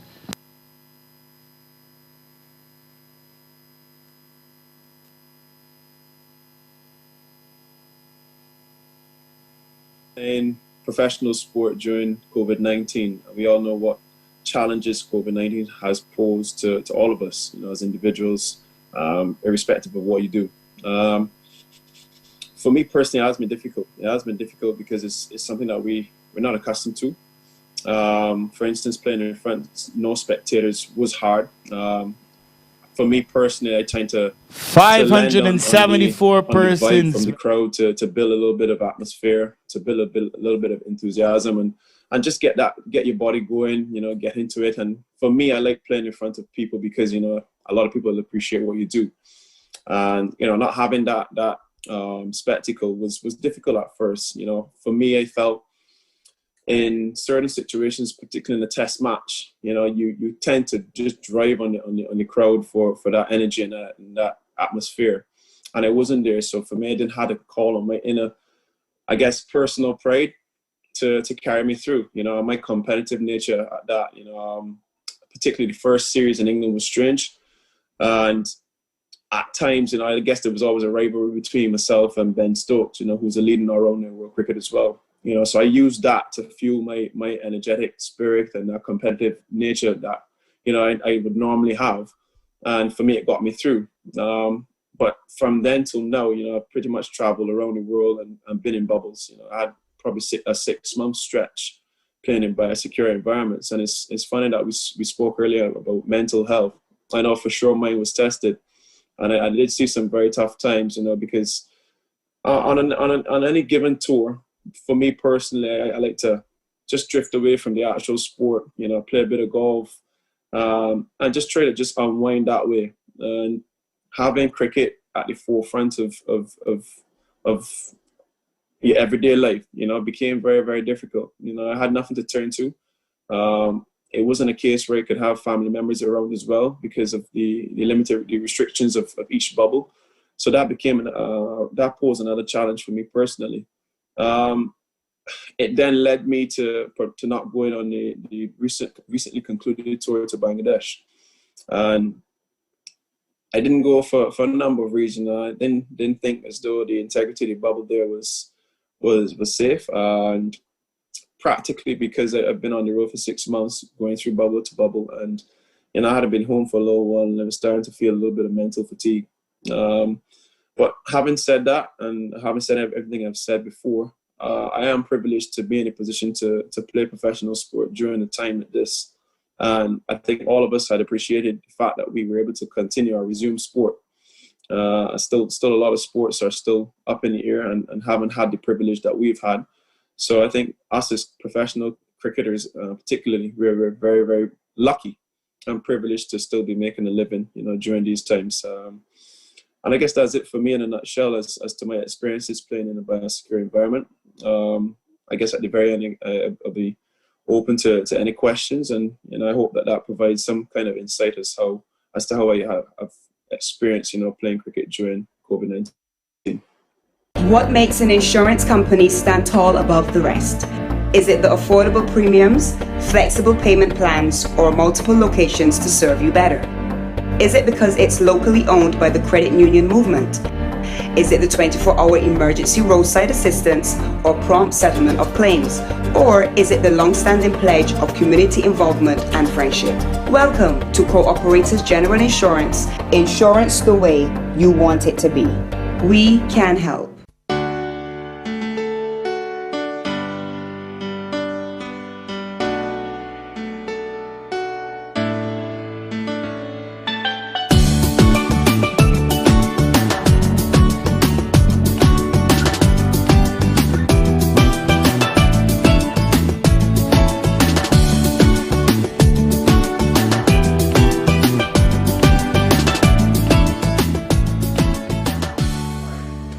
The AAB wishes to thank the sponsors of Barbados National Championships 2021, Corporators General Insurance Company Limited, CIBC First Caribbean International Bank, Cage Barbados Limited, the National Sports Council, the Sunny Water, the Barbados Olympic Association, and Powerade, the designated official hydration partner of the championships. So we're back and we're just looking at the results from the 800 meters and the 200 meters semifinals and the finals for the under 15 girls and boys. What were your impressions of those 200 meters and the 800 meters? Again, Kieran Griffith looking very good, very relaxed. And as I was saying before we went off early June, he has really improved over the years. And what I'm very impressed about this year is that he's peaking at the right time. He's ready for the national championships to get to do his personal best in the 100 meters. And we look forward, and I'm hoping to see something in the region of 20.8 or 20.7. Well, if the win cooperates for the finally the 200 meters. Sounds just about right. What do you think about the girls? On the 15 girls, Katie Rock was one for the future for sure. Mm-hmm. She looked quite good in that on the 15 200 meters. And the ladies on the 18 girls, Brianna Boyce, of course, she's one that has been doing quite well. Won the 400 meters last night, so we expect to see her thereabouts in the final of the 200. And she's one that has shown lots of promise, and we hope that we can get great things from her in the future. So we're getting ready for the 400 meters hurdles. Those go at 76 centimeters for the under 18 girls. That will be the finals, and we're really looking forward to see those ladies take to the track and for the race to start. I suspected that they were about to call the lane assignment, but we're yet to see the young ladies take to the track for the 400 meter hurdles for girls under 18, women and boys and men. Well, they're now on the track, so they still got some time because they'll now have to set their blocks and get themselves ready. So if we can. The 800 meters, 157, 158. We're hoping that these are events for national championships, so we really want to see some better times than that. But I think Shade did pretty good. I think she did 206 on her own. On her own, but not pushed in any way. Yeah, three ladies, and Shade won probably by 100 meters. So yes, she was on her own, but again not pushed, and she had improved. She was doing quite well. Towards the end of 2019 season. I think she broke the national record in Colombia. It was in Pan American Games. So she was doing quite well. Last year is a year that we can say is a dead year for track and field basically for us. So we now try to catch up. But actually this is the first time I'm seeing Shade on the track for the year. So her first race and 206, not bad, but we were hoping from back 2 years ago that she would have been at a stage where she would have qualified for the Olympics. Yeah, that would have been a good trajectory for her to follow, but that was not to be. But there's still time. Athletes are maturing later and later. So for sure. There's time for her. Yeah. So as long as she gets the competition. Yes, exactly. And I think that's going to be the biggest thing. So the next Olympics is only 3 years away. So so we hope that she will be able to get back to that level and beyond for 2024. I was looking at the winning times for the preliminary heats in the rounds for the 200 meters. So we were looking at 21:79 your boy, 22:05, 22:16, 22:20, 22:02. So there's we're getting a cluster going on there. So the final should be really good because those are just the winners, and then the other qualifiers. So it's building up to a really nice race for the 200. It's going to be exciting to see. Yeah, yes, for sure. Yeah, so we actually this is a preliminaries. Yeah. Okay. So we're gonna move over to the stadium announcer as the under 18 girls 400-meter hurdles is on the track. 5, 6, and 7. Let's start with our girls under 18 400-meter hurdles.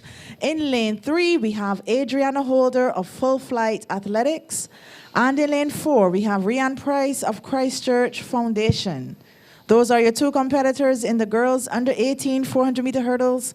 And in the women open, in lane 5, we have Azriel Chatterton of Extreme Velocity. In lane 6, Sade Worrell of Quantum Leap. And in lane 7, Gabrielle Taylor of Pro Formers Track Club. Over to you, Mr. Starter.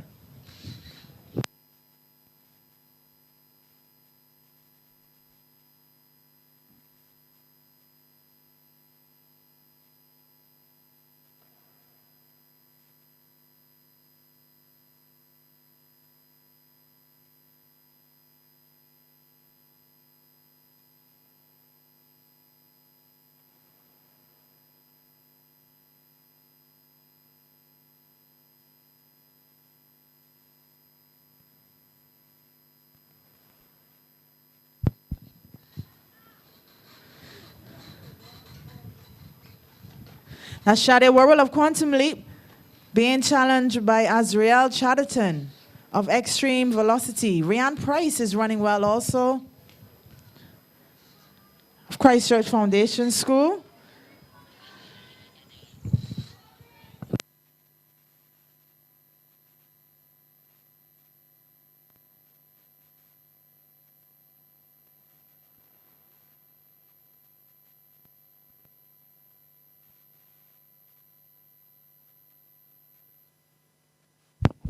Sade Worrell of Quantum Leap.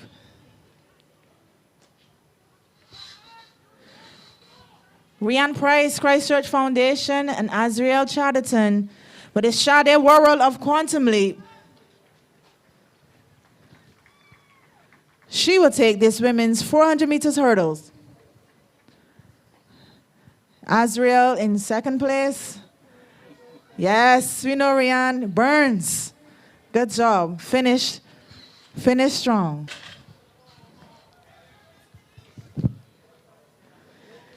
Good job, Adriana.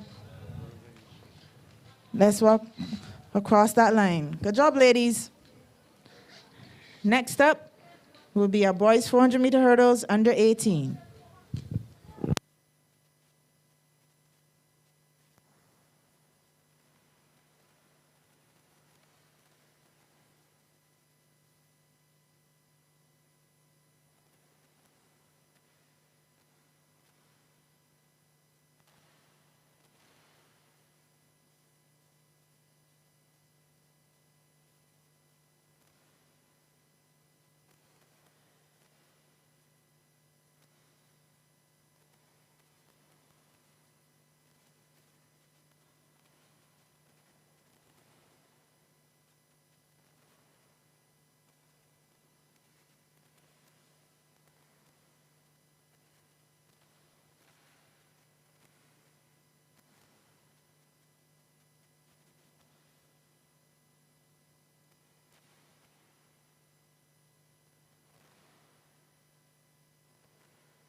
Okay, June. So back here, we just saw the finals of the under 18 girls 400 meters, and we try to pull up the results for you.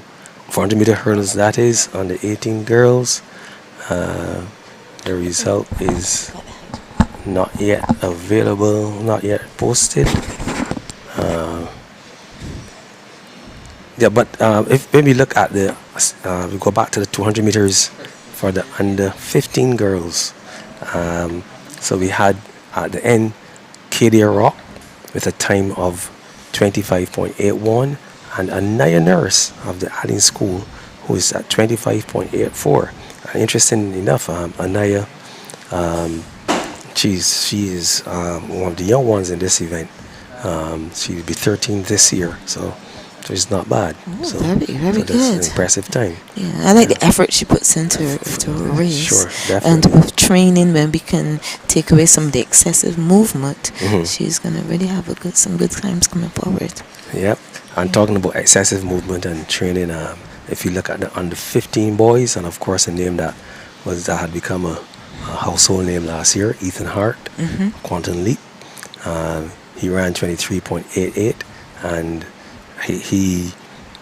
I noticed especially on the straightaway, his right hand in particular was not going back and forth. It was going across the body. So more or less it was ending up in the lane on the outside of him. So I think there's something that, that running technique has to be worked on so that energy is guided forward and not side to side. That's the whole point of training, isn't it? So when we started talking about the preliminaries for the men, we saw the times then improving as we progressed then to the semis. Right. So we're in then clearly into 21:33, 21:72, 21:90s, and 21:60. So the cluster continues, but at a faster pace, Yes. and it bodes really well for something under 21 for the finals with the right wind conditions and the right hustle. Somehow I don't like that word cluster, that cluster. Now when we talk about cluster, we going a different line now. So they're just gonna bunch up at the end. let's do bunches or something. And then the photo finish camera will set it all. No clustering, just bunching. Yeah. So Oh my goodness. yeah, so yes, Matthew Clark, he had a 21.33. Kieran Griffith 21.72, and this is Shaquan Boyce, he was 21.9, Aaron Worrell 21.6, Anderson Devonish 21.89, and Brandon Hoyt 21.95, and Tamil Walks-Miller 21.67. So these are decent times. Yeah, we missed though seeing Deshaun compete in that final. It would have been good to have seen him compete in the finals, but he did not qualify. Yeah, actually, last night he was in a conversation with some of the starters, after his event, and he did mention that he wasn't feeling. Sorry? Was injured, slightly injured. No, he training, lack of training. He didn't get in enough work. Coming out of lockdown, he did not put in the work that he needed to. And again, this is another discussion because athletes are locked down, and then there was an opportunity to get out and do some training. Where they could have resumed training. So one of the things that we always spoke about prior was were they training. They did take the opportunity to actually get out there and do some training. So I think that is, because to me the onus has to be on them. They certainly had the time away from for sure, work and off the road and everything, so there was time available.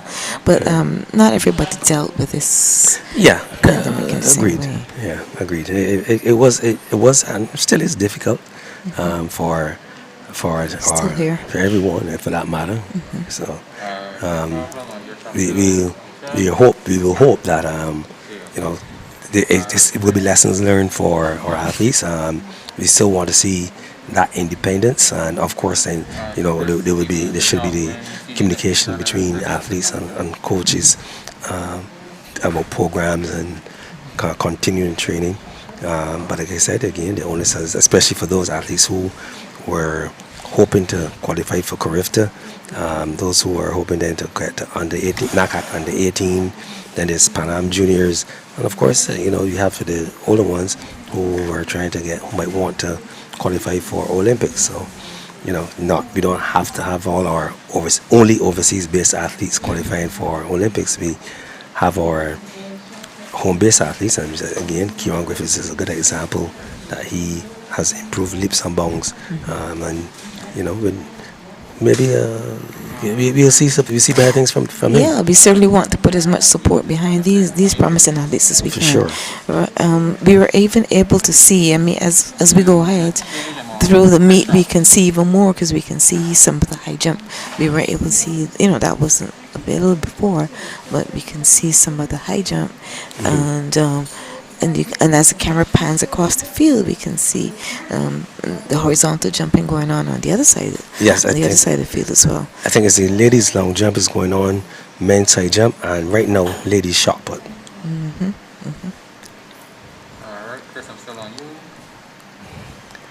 All right, as we get ready, as we wait for the under 18 boys 400-meter hurdles.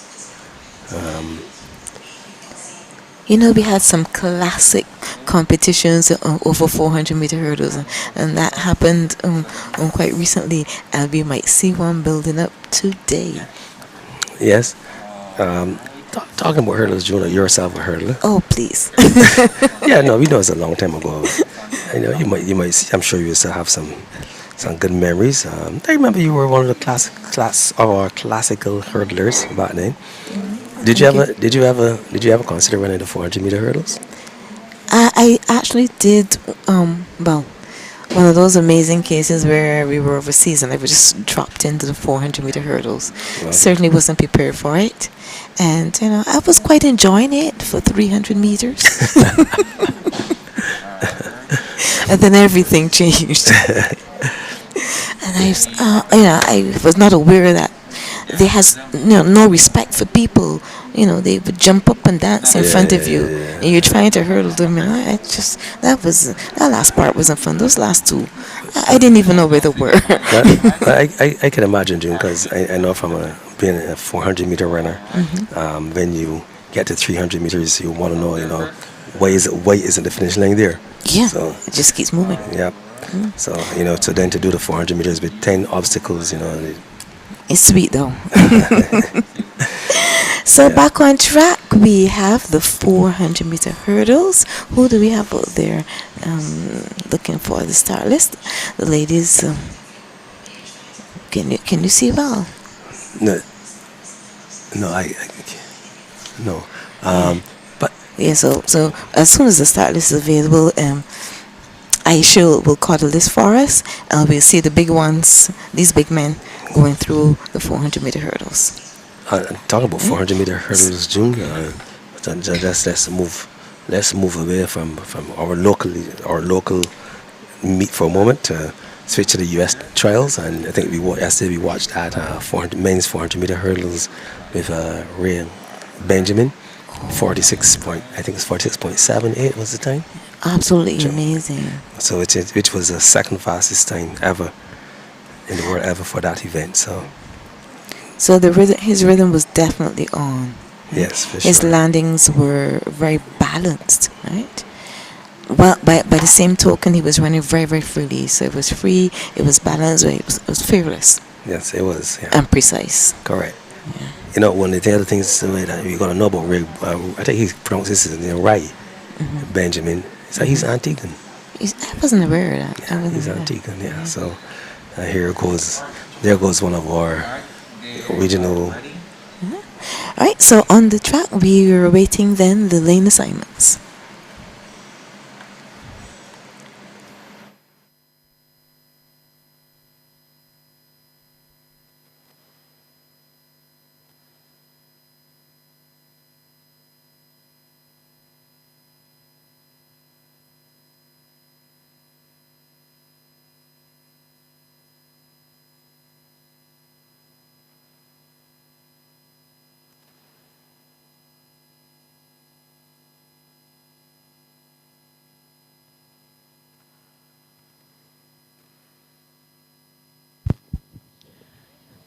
Boys 400-meter hurdles under 18 on the line. The record in this event was set by Jade Yearwood of UE Blackbirds in 2014, 54.65 seconds.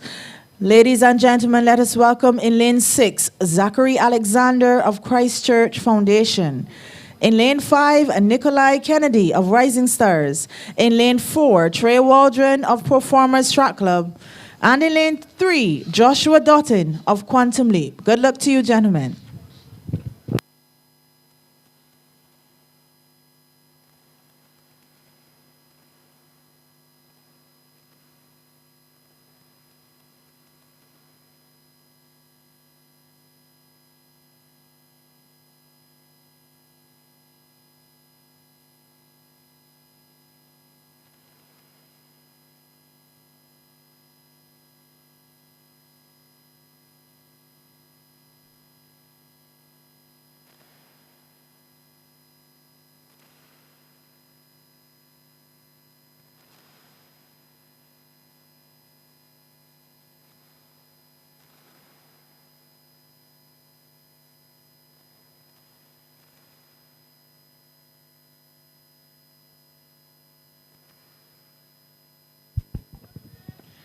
Joshua Dottin, Trey Waldron, Nikolai Kennedy, and Zachary Alexander.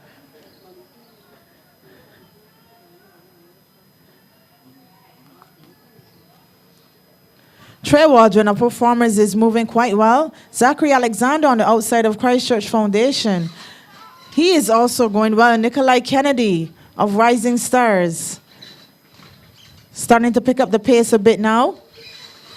That's Nikolai Kennedy. Here comes Joshua Dottin on the inside. Joshua Dottin. He just put his foot on the gas and he's heading for home, pumping hard. Joshua Dottin of Quantum Leap, your boys under 18 400-meter hurdle champion. Nikolai Kennedy in second, and Zachary Alexander in third, and Trey Waldron of Performers in fourth place. 55.32, the flash time for Joshua. Positive 2.6. Wind is very strong here. Thankfully, the rain clouds are gone. But we see you in the chat, Sylvia Green. She's joining us, logging in from Canada. Padmore Worrell, another Bajan in the UK. Good evening from Birmingham. Good evening to you, sir. Welcome to all of you. And as we said, put your school, whatever school you're representing. Where did you go to secondary school here in Barbados? Put it in the chat. Let's see what your alma mater was. Represent. Here we go.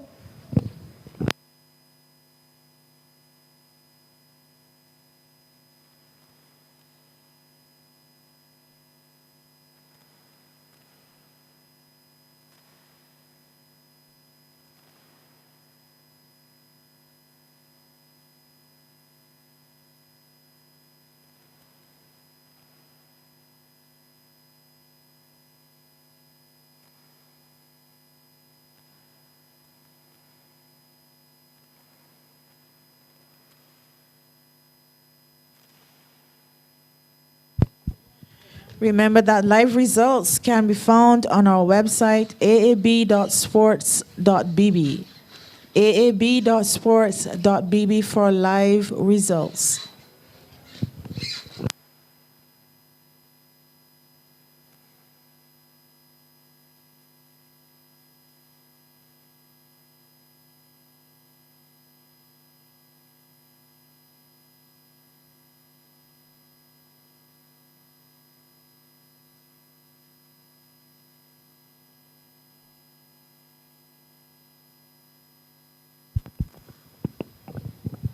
We see you in the chat. Christchurch Foundation is represented. Alexandra, Springer Memorial.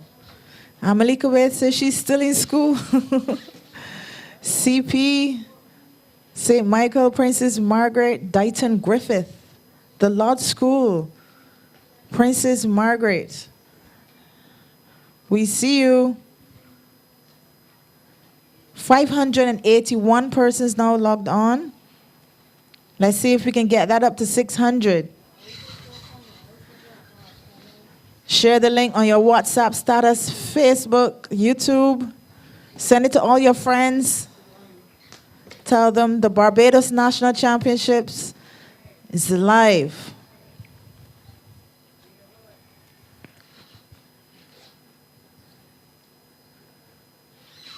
Queen's College, we see you, Shane.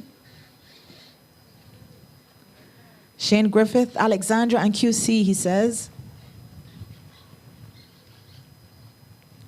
More CP.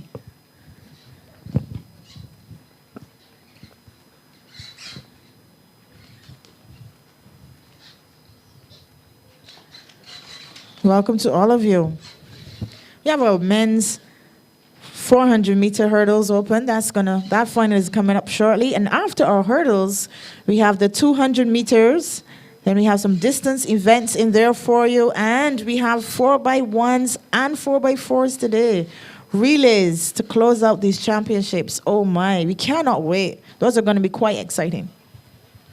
But this race, ladies and gentlemen, you do not want to miss this one. It's going to be quite exciting. No, I am not Jamar. I don't say Cracker Jacka. Don't expect it to hear it again. You're just going to hear that one quick.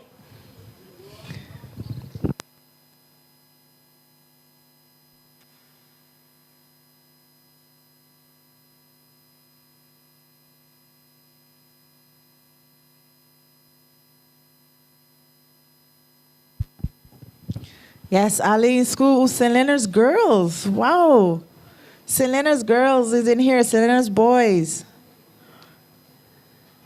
Zanita Oxley says Wakefield High School. Lester Vaughn.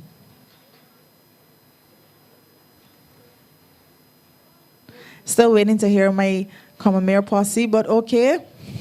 I will represent for us.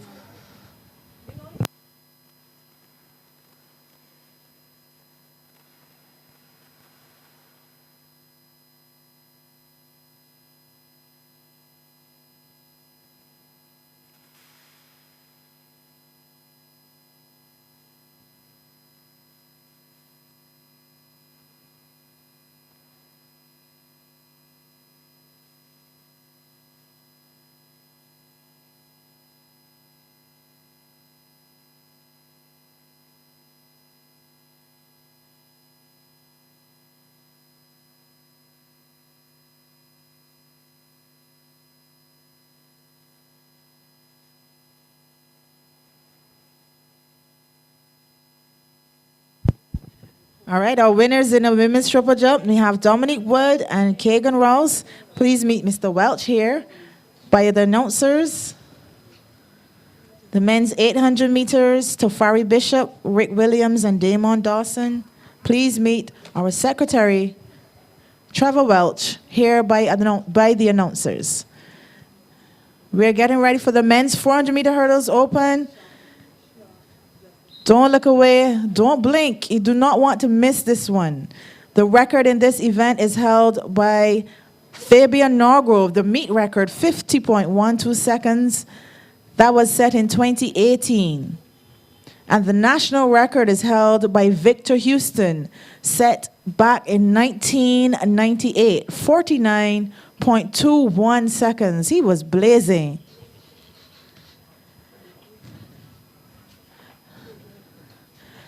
And we are ready. In lane 8, Darian Bailey of Performers Track Club. In lane 7, DeAndre Harris of UE Blackbirds. In lane 6, Nathan Ferguson, Quantum Leap. In lane 5, Rashim Griffith of Elite Distance. In lane 4, Gerard Mason of Quantum Leap. In lane 3, Jade Yearwood of Extreme Velocity. In lane 2, Ayalfa Ned of Performers Track Club. And in lane 1, Shem Williams of Rising Stars. Over to you, Mr. Starter.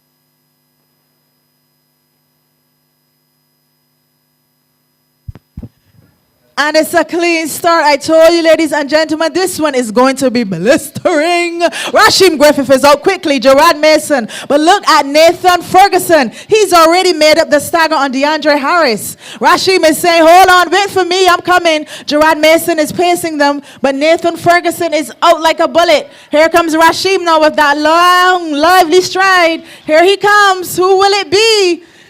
Gerard is right there. DeAndre Harris is still running well. Ayalfa Ned on the inside is trying to make up some ground, but he has lots of work to do. But it is between Rashim Griffith and Nathan Ferguson. Rashim and Nathan. Rashim Griffith. Nathan Ferguson pumping hard. Gerard Mason. Run, Gerard. Woo!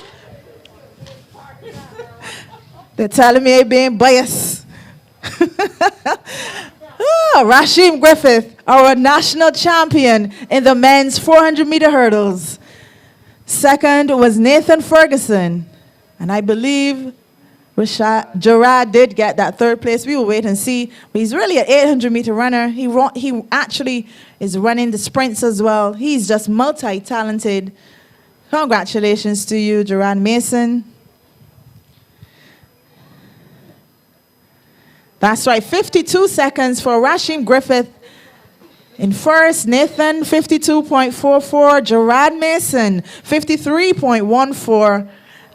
Almost beat him. Jade Yearwood of Extreme Velocity. He finished like a bullet, 53.15. That was very, very close. DeAndre Harris, fifth, 55 seconds flat.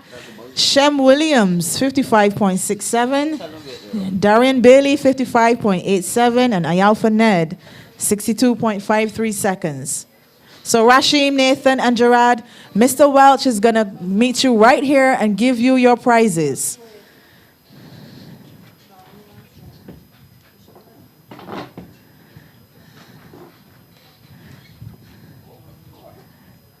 Excellent run, gentlemen. Let me see you, Tamika Jordan. Yes, QC, QC, QC. Somebody said no comment about her. Dwayne Nurse, thank you for representing. And Dawn Smith. Hi, Dawn. Hope you're doing good.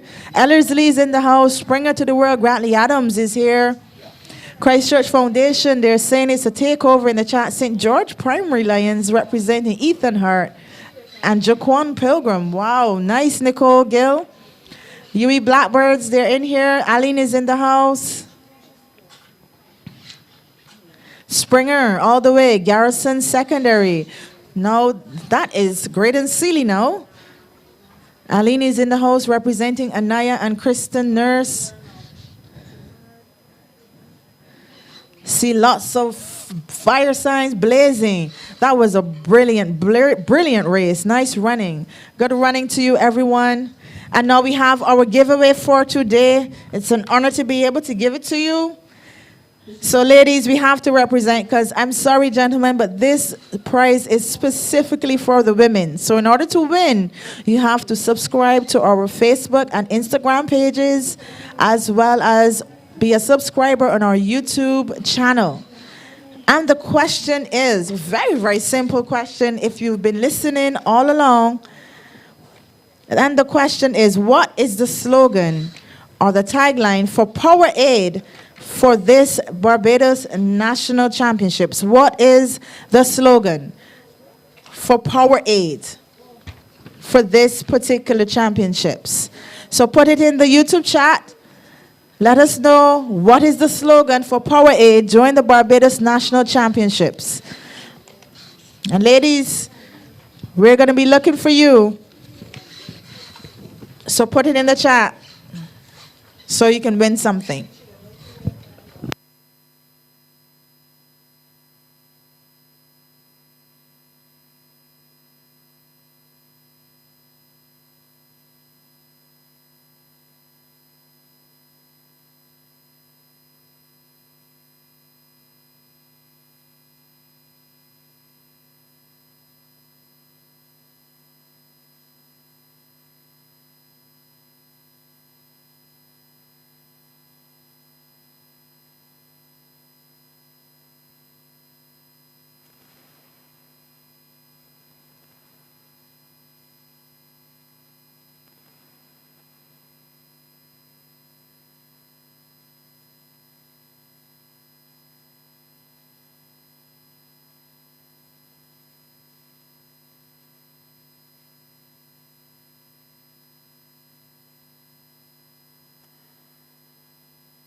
Our next events will be the 200 meters. Our girls under 18 are scheduled to run at 6:20. And the boys under 18, and then the women and the men open. Those are going to be some exciting races. It's going to be a privilege to call those as well. That's right. I think so too, Daniel. Everybody's going to go back in the stream to check what is the tagline for Powerade. Tamara says the slogan is the power of love. Go stronger for longer. There's power in every game. We are officially past 600 persons on the online stream. 612 are online with us on YouTube. Welcome to everyone. Regardless of where you're logging in from, we thank you for tuning in on behalf of the Athletic Association of Barbados. Welcome to today's final session, the Barbados National Championships.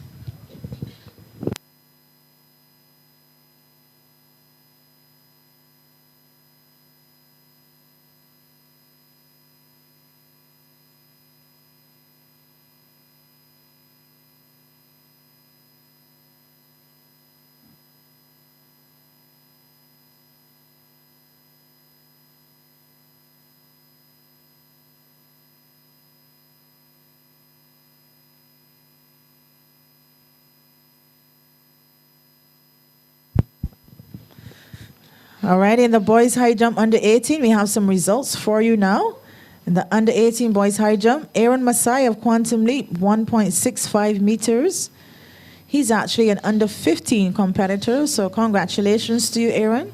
Micah Blair was third from Rising Stars, 1.74 meters. Tylen Mears of Talons was second, 1.80 meters. And Aaron Brathwaite of Rising Stars, 1.83 meters. And your lone competitor was Antonia Farrell. We saw him on the live stream. He's from Rising Stars, and his best today was 1.90 meters.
Okay, so as we get ready for the 200 meters, for the 200 meters, yes, we just saw the final of the men's 400 meters hurdles, which was won by Rasheem Griffith in the time of 52 seconds flat, and I may add he ran the last 10 or 15 meters at a bare jog.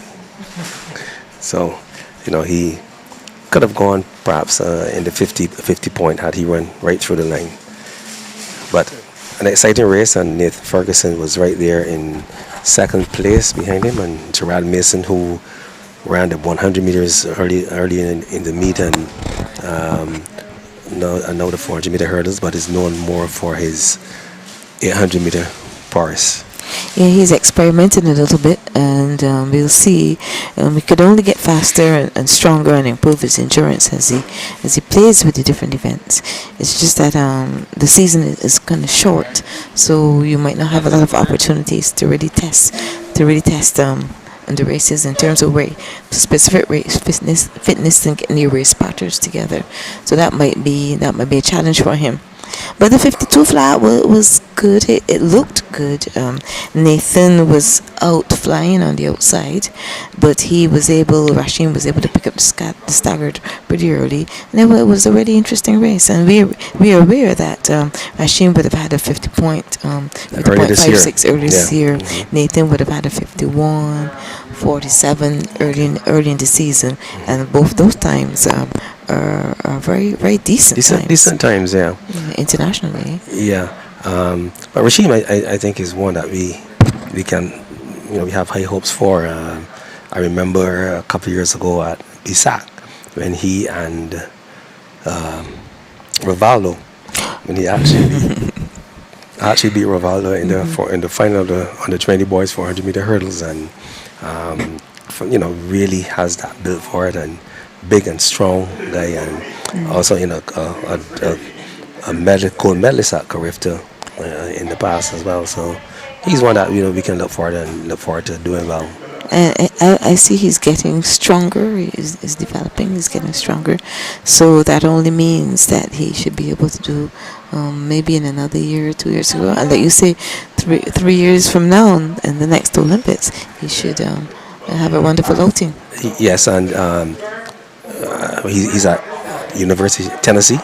So and he's in that conference with some very good teams. So he would have competition would not be a problem for him. He will have lots of competition, so it's about staying healthy and trying to do the best that he can as he go along. Mm-hmm. And of course, the experience of running more and more of these events will do him a world of good. Oh, sir, it certainly will. On the field, we have the long jump continuing, and the last jump, I'm not sure it was, but I found that the takeoff was really good. I saw the blocking of the free thigh, and nice air time, and nice controlled landing. Were you able to pick up what it was? No, I actually didn't see it. Mm-hmm. But it was a nice jump. So you were able to see high jump earlier.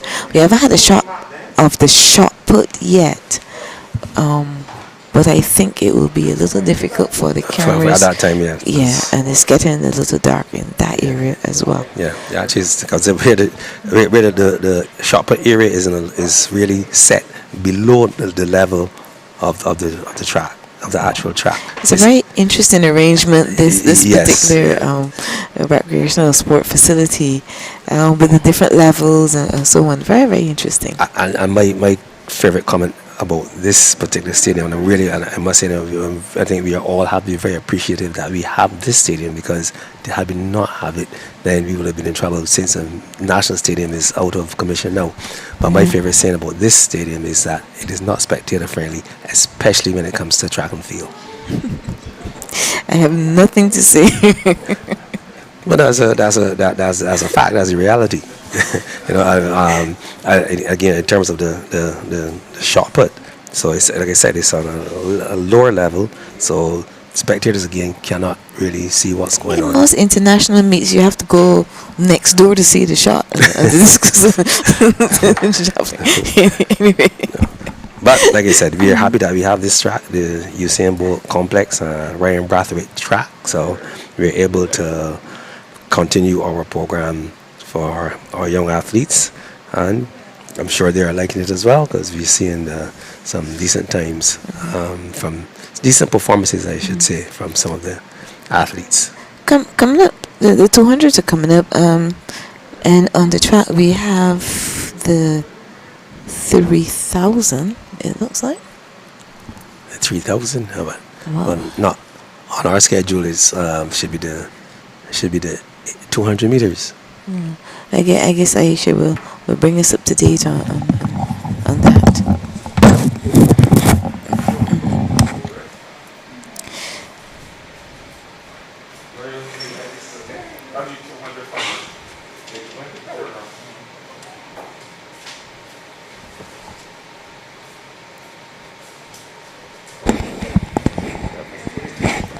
It is right.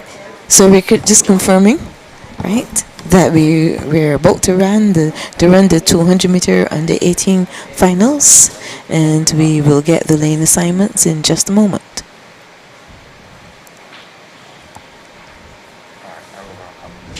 So we're thanking our sponsors, Cooperators General Insurance, First Caribbean International Bank, Cage Barbados, the National Sports Council, the Sunny Waters, Barbados Olympic Association, Powerade, the designated official hydration partner of the 2021 Barbados National Championships in Athletics.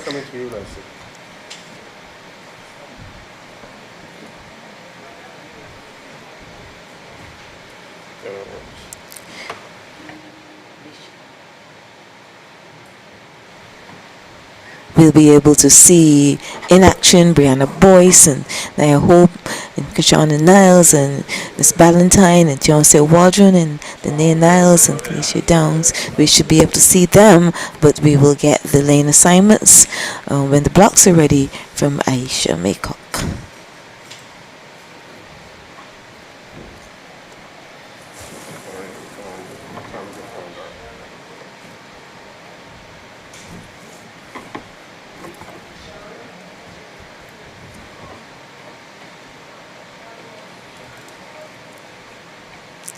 I see Harcourt going across to officiate with the 200 meters with the start.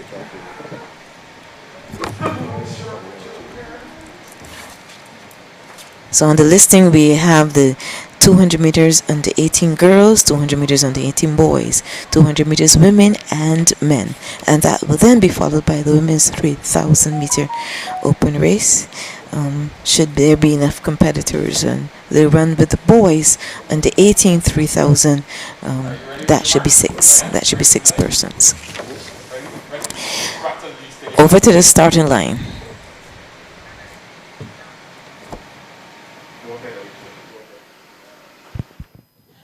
On the line, our girls 200 meters under 18. The record in this event was set by Shamaya O'Dane of Rising Stars in 2017, 24.88 seconds. Let us welcome in lane 8, Dania Lewis of Rising Stars. In lane 7, Brianna Boyce, competing unattached. In lane 6, Naya Hope, Extreme Velocity. In lane 5, Keishana Niles, our 100-meter champion. She represents elite distance. In lane 4, Crisaria Ballantyne of Quantum Leap. In lane 3, Tionce Walren of Talons. In lane 2, Danae Niles of Talons. And in lane 1, Kalicia Downs, also of Talons. 3 Talons athletes in this race. Over to you, Mr. Starter.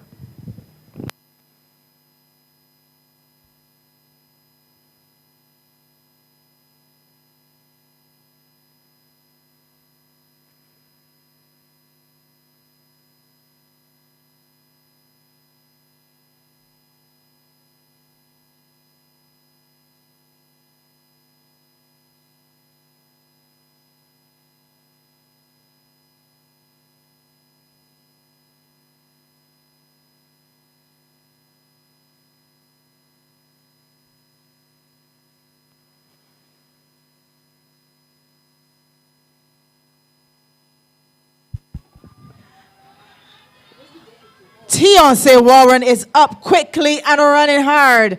Kishana Niles, though, is the one to beat in this race. She is not playing around. Kishana Niles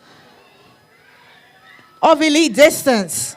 Naya Hope of Extreme Velocity is pushing her. Tionce Warren is right there as well.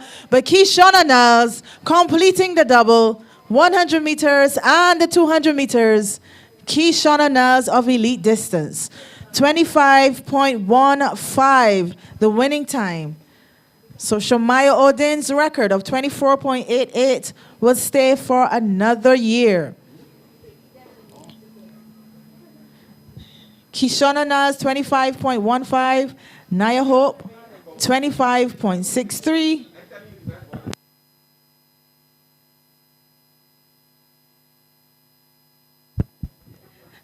Brianna Boyce competing unattached. She grabbed third place, 25.85.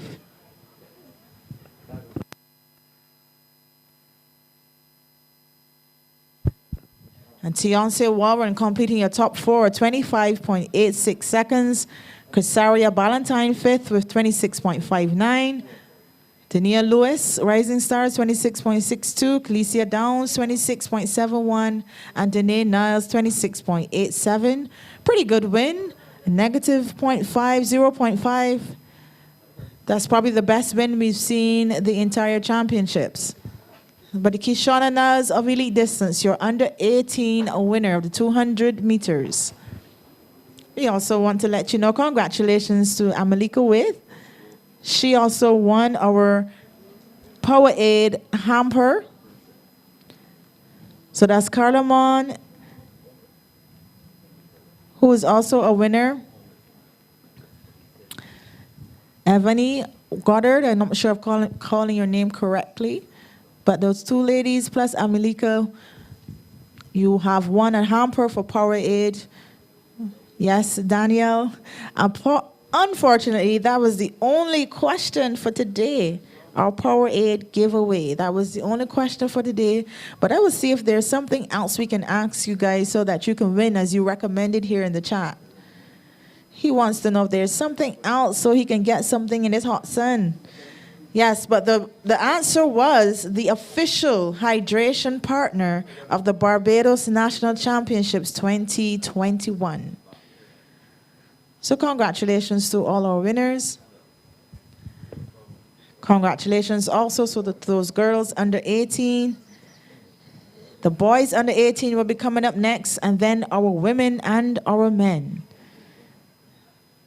These are going to be the final sprints for these championships. Then we go into long distance, 3,000s if we have persons checked in, and then our relays to close off this evening. So we thank you for staying with us all yesterday and today. And wherever you're logging in from, we say hello to you. Hi, Cedra. Hi, Tremaine.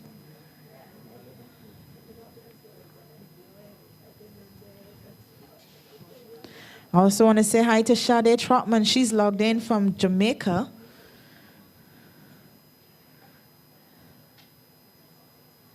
Thank you for joining us. We also have some results here for you now of the boys' long jump under 18. In 8th place, we had Tylen Mears of Talons with 4.92. In 7th was Armani Canterbury of Quantum Leap with 5.78 meters. In 6th place was Azarian Weeks of Full Flight. He jumped 5.79 meters. In 5th place was Mackay Clark of Christchurch Foundation, 5.85 meters. In 4th was Joshua Doughton of Quantum Leap, 6.03 meters. In 3rd, your top 3 is Michael Blair of Rising Stars, 6.22 meters. And your top 2, very close jumping, I see here. In 2nd place, Aaron Brathwaite of Rising Stars, 6.71 meters. And winning the under 18 boys long jump, Caleb Messiah of Quantum Leap, 6.75 meters. Very, very minimal marginal difference there. So great jumping to you, gentlemen. Great jump into you, gentlemen. 6.75, 6.71, just 4 centimeters separating the top two spots in that boys long jump under 18. Next up on the track will be our boys 200 meters under 18. We see them going through their paces now.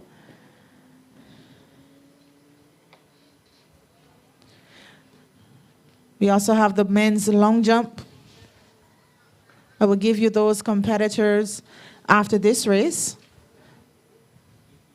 But we had one competitor, I believe, in the high jump. I think they're finished now for the girls under 18. So just the men's long jump. Boys under 18, 200, and men and women 200. Thank you, Mr. Prokop, Andre Prokop. He sent me the results of the boys under 18 long jump. Thank you very much. He's been keeping us up to date with those field events. We appreciate you. We appreciate all our officials here working hard. We had a very short season, but very impactful, and we saw lots of improvement in a short space of time. So congratulations to all your coaches, all your parents who are pushing you, all your friends who have been working hard in training, and definitely to all of you athletes for working hard. To our meet officials, we congratulate you as well. Our technical staff, Mr. Dorian Bess, Charmaine Des, to our live stream brought to you by PowerAid. Our sponsors, we can't do this without sponsors, so we thank you too. Our official hydration partner of the Barbados National Championships. So we have purple here, which is jagged ice. The flavor is jagged ice. Tastes really good. So thank you for that, PowerAid. Thank you for sponsoring our national championships so we can bring it to you live. Thank you to the Athletics Association of Barbados for your invaluable contribution. Looks like we are ready, or almost ready, for the boys under 18.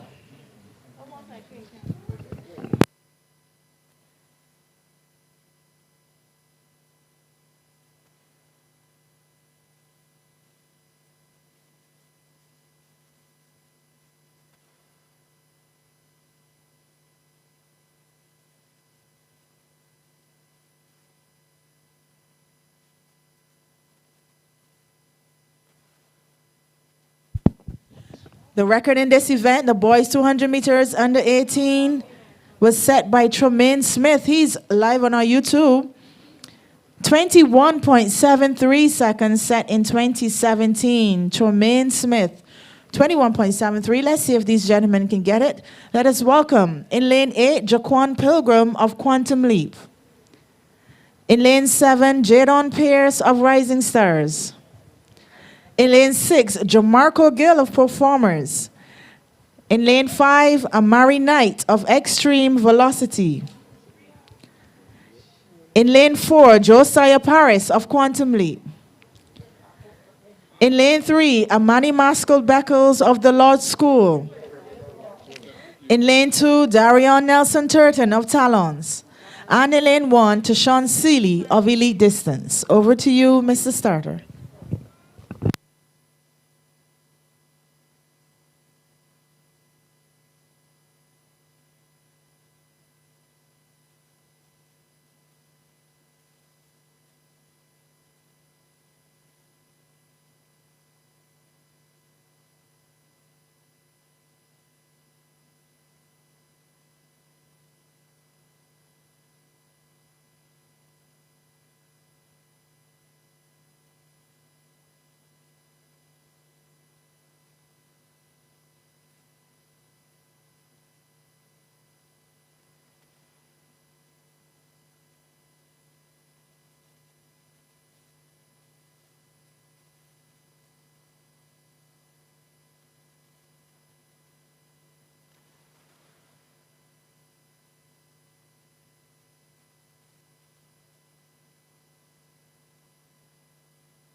a clean start. Oh my goodness. Look at the Manny Moscow Beckles. He was out like a bullet, but Josiah Paris and Jamarco Gill. Oh my goodness, and Murray Knight is in there. It's Josiah Paris coming off the turn first, but he's being challenged hard. Josiah is running for this record, 21.73. Will it stay? 21.80, the flash time. Very, very close. Very good running. Let's give a round of applause for these under 18 boys. 21.77. Oh my goodness. The record was 21.73. And the win was 0.0. Perfect conditions for a record. That was a very, very good attempt, Josiah. Anna Murray, 21.99 in second. Amani Masco Beckles, 22.09 in third. Jamarco Gill, 22.37 in fourth. Jaquan Pilgrim in fifth, 22.70. Dario Nelson Turton in sixth, 23.52. Jadon Pierce, Rising Stars, 23.81. And Tashawn Seeley, 24.18. Wow. What a good run.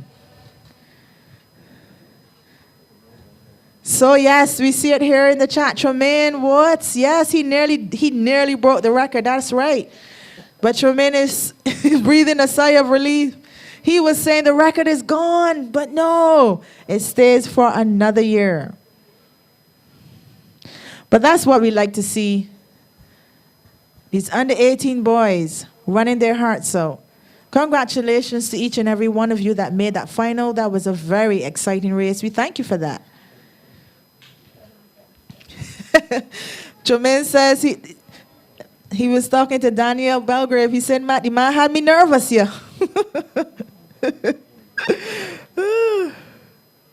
Yes, Josiah was really running for that. That was an excellent run. And we have another excellent race coming up for you. These next two races are going to be really good too. Our women's 200 meters. And then our men's 200 meters.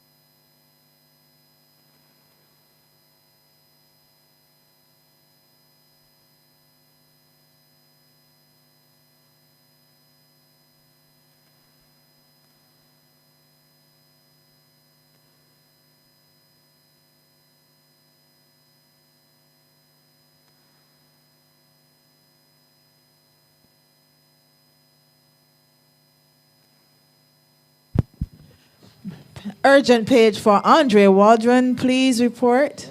Wharton. Sorry. Okay. Andre Wharton. Please report to the sports complex. Thank you. Urgent page for Andre Wharton.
We're almost ready for these women's 200 meters. The meet record is 22.80 seconds, set by Shade Williams in 2017. She actually holds a national record of 22.61 seconds in 2016. And in lane 8, we have Asia Foster of Quantum Leap. In lane 7, Katrina Small of Quantum Leap. In lane 6, Rakayla Fagan of Elite Distance. In lane 5, Giovanna Gustav of Extreme Velocity.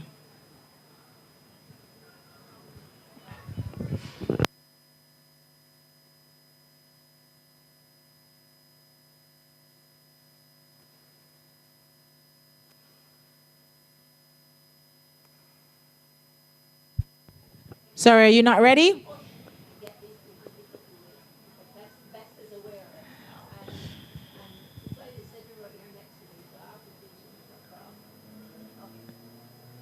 Yes, they are working on the lights.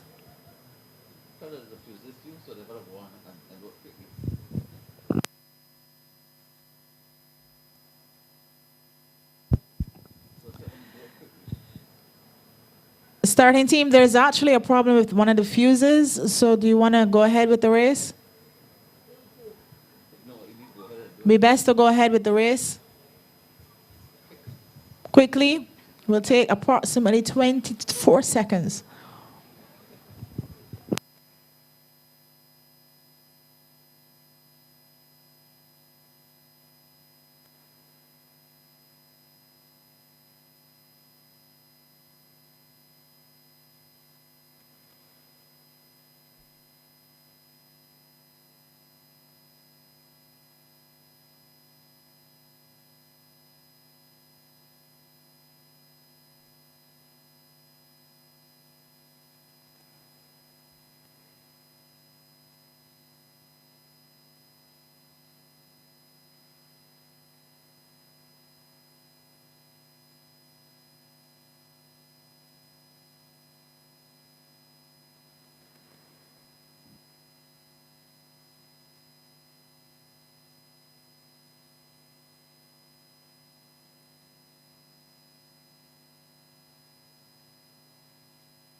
Rhea Hortons in lane 4, Tiana Bowen in lane 3, Kayla Kernon in 2, Sakina Messiah in 1. Look at Rhea Hoyt go. She's stamping her authority all over this race, but Giovanna Gustav, our winner from the 100 meters, says, wait a minute, here I come. Katrina Small, she's pushing hard, but Rhea Hoyt, welcome back home. She takes this women's 200 meters. Rhea Hoyt of Quantum Leap.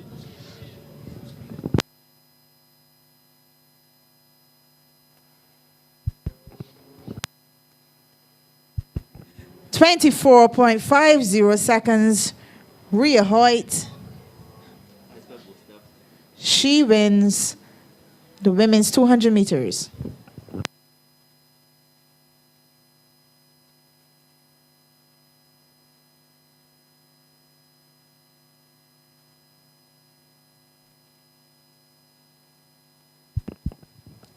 In second place was Giovanna Gustav, 24.83 seconds.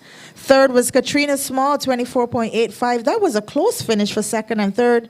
And fourth was Tiana Bowen, 25.50. Ria, Giovanna, and Katrina, please meet our Secretary, Trevor Welch. He's coming down the steps to you to give your prizes. Rakila Fagan in 5th place, 25.53. Asia Foster, 25.93. She was 6th. 7th was Sakina Messiah, 26.39. And 8th was Kayla Kernon of Quantum Leap, 26.60 seconds.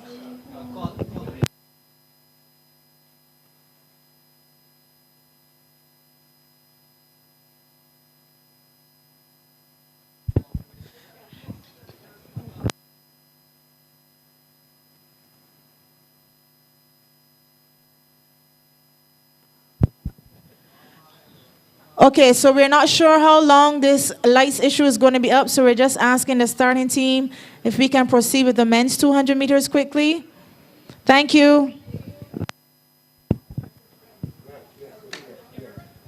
So for the women's 200 meters, will Ria, Giovanna, and Katrina, our secretary, Mr. Trevor Welch, is there walking towards you? Could you meet him halfway, please, to collect your prizes from him? Ria, Giovanna, and Katrina. Thank you.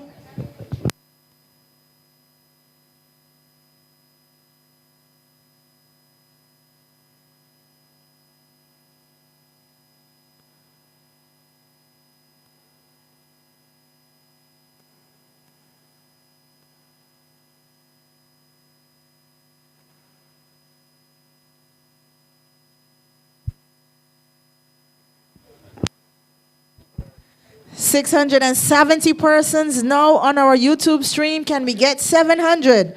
I know we're getting a bit greedy, but hey, 670. We thought that 400 was a nice number to get on our YouTube page, but 670 is incredible. Welcome to each and every one of you. Thank you for joining us.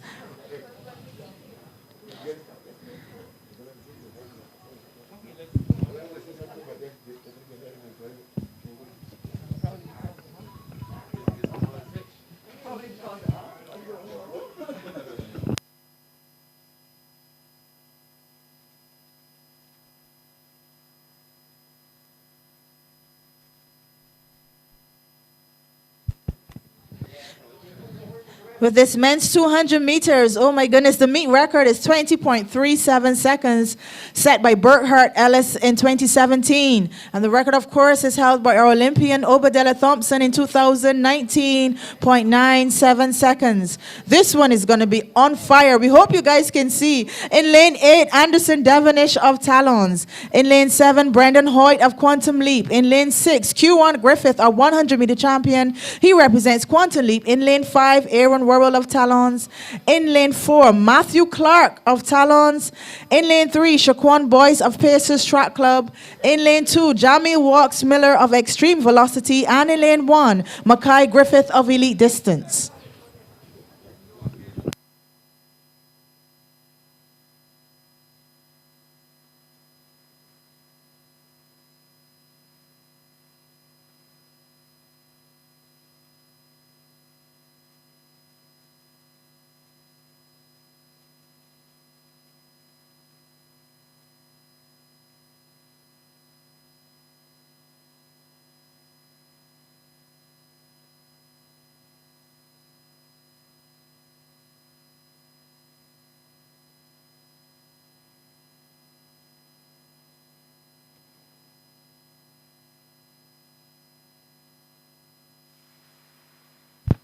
And it's a clean start. Matthew Clark is out very quickly.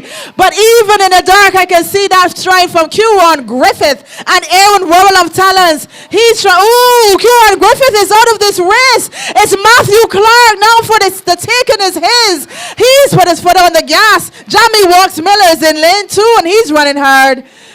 Matthew Clark, Jamie Walks Miller. We hope that Mr. Q1 Griffith is not hurt. He's our representative, or will be representing us. That's Matthew Clark. They're taking the 200 meters in 20.83 seconds was the flash time. We wait now for the official time. Maybe he felt something and pulled up a bit.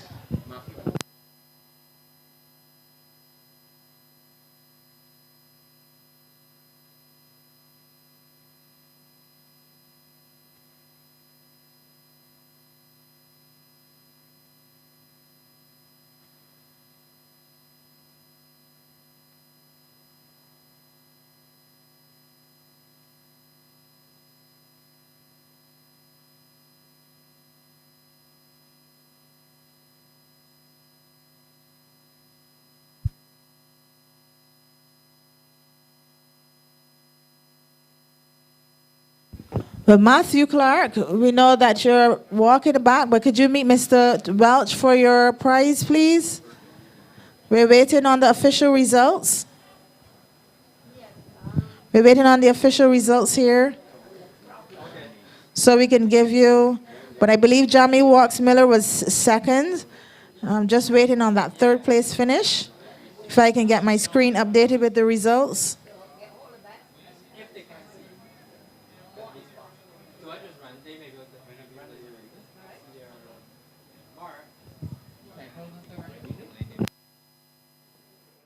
The AAB wishes to thank the sponsors of the Barbados National Championships 2021, Corporators General Insurance Company Limited, First Caribbean International Bank, Cage Barbados Limited, the National Sports Council, the Sunny Water, the Barbados Olympic Association, and PowerAid, the designated official hydration partner of the championships. In professional sport during COVID-19, we all know what challenges COVID-19 has posed to all of us, as individuals, irrespective of what you do. For me personally, it has been difficult. It has been difficult because it's something that we're not accustomed to. For instance, playing in front of no spectators was hard. For me personally, I tend to land on the vibe from the crowd to build a little bit of atmosphere, to build a little bit of enthusiasm, and just get your body going, get into it. And for me, I like playing in front of people because, a lot of people appreciate what you do. And, not having that spectacle was difficult at first. For me, I felt in certain situations, particularly in a test match, you tend to just drive on the crowd for that energy and that atmosphere. And it wasn't there. So for me, I didn't have to call on my inner, I guess, personal pride to carry me through. My competitive nature at that, particularly the first series in England was strange. And at times, I guess there was always a rivalry between myself and Ben Stokes, who's a leading all-rounder in world cricket as well. So I used that to fuel my energetic spirit and that competitive nature that, I would normally have. And for me, it got me through. But from then till now, I've pretty much traveled around the world and been in bubbles. I had probably a 6-month stretch playing in biosecure environments. And it's funny that we spoke earlier about mental health. I know for sure mine was tested. And I did see some very tough times, because on any given tour, for me personally, I like to just drift away from the actual sport, play a bit of golf, and just try to just unwind that way. And having cricket at the forefront of your everyday life, became very, very difficult. I had nothing to turn to. It wasn't a case where I could have family members around as well because of the restrictions of each bubble. So that became that posed another challenge for me personally. It then led me to not going on the recently concluded tour to Bangladesh, and I didn't go for a number of reasons. I didn't think as though the integrity of the bubble there was safe, and practically because I've been on the road for 6 months, going through bubble to bubble, and I hadn't been home for a little while, and I was starting to feel a little bit of mental fatigue. But having said that, and having said everything I've said before, I am privileged to be in a position to play professional sport during a time like this. And I think all of us had appreciated the fact that we were able to continue our resumed sport. Still a lot of sports are still up in the air and haven't had the privilege that we've had. So I think us as professional cricketers, particularly, we're very, very lucky and privileged to still be making a living, during these times. And I guess that's it for me in a nutshell as to my experiences playing in a biosecure environment. I guess at the very end, I'll be open to any questions, and I hope that provides some kind of insight as to how I have experienced, playing cricket during COVID-19. What makes an insurance company stand tall above the rest? Is it the affordable premiums, flexible payment plans, or multiple locations to serve you better? Is it because it's locally owned by the credit union movement? Is it the 24-hour emergency roadside assistance or prompt settlement of claims?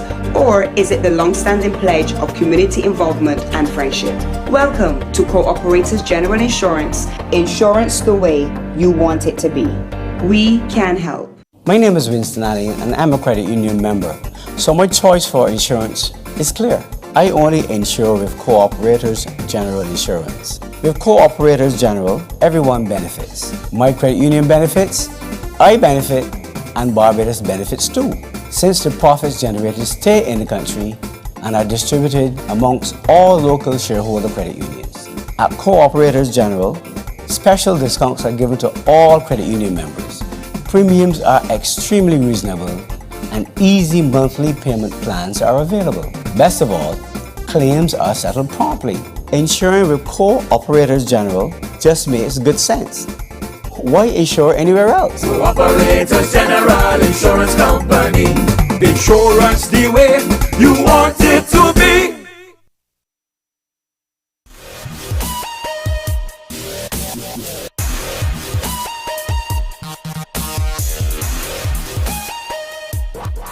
First start with Hannah Connell and ask you, Hannah, how has this season been for you in the United States?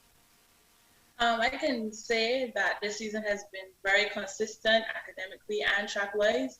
Every meet that I went to, I was able to PR in every single meet, so I can say that it definitely was a wonderful season for me.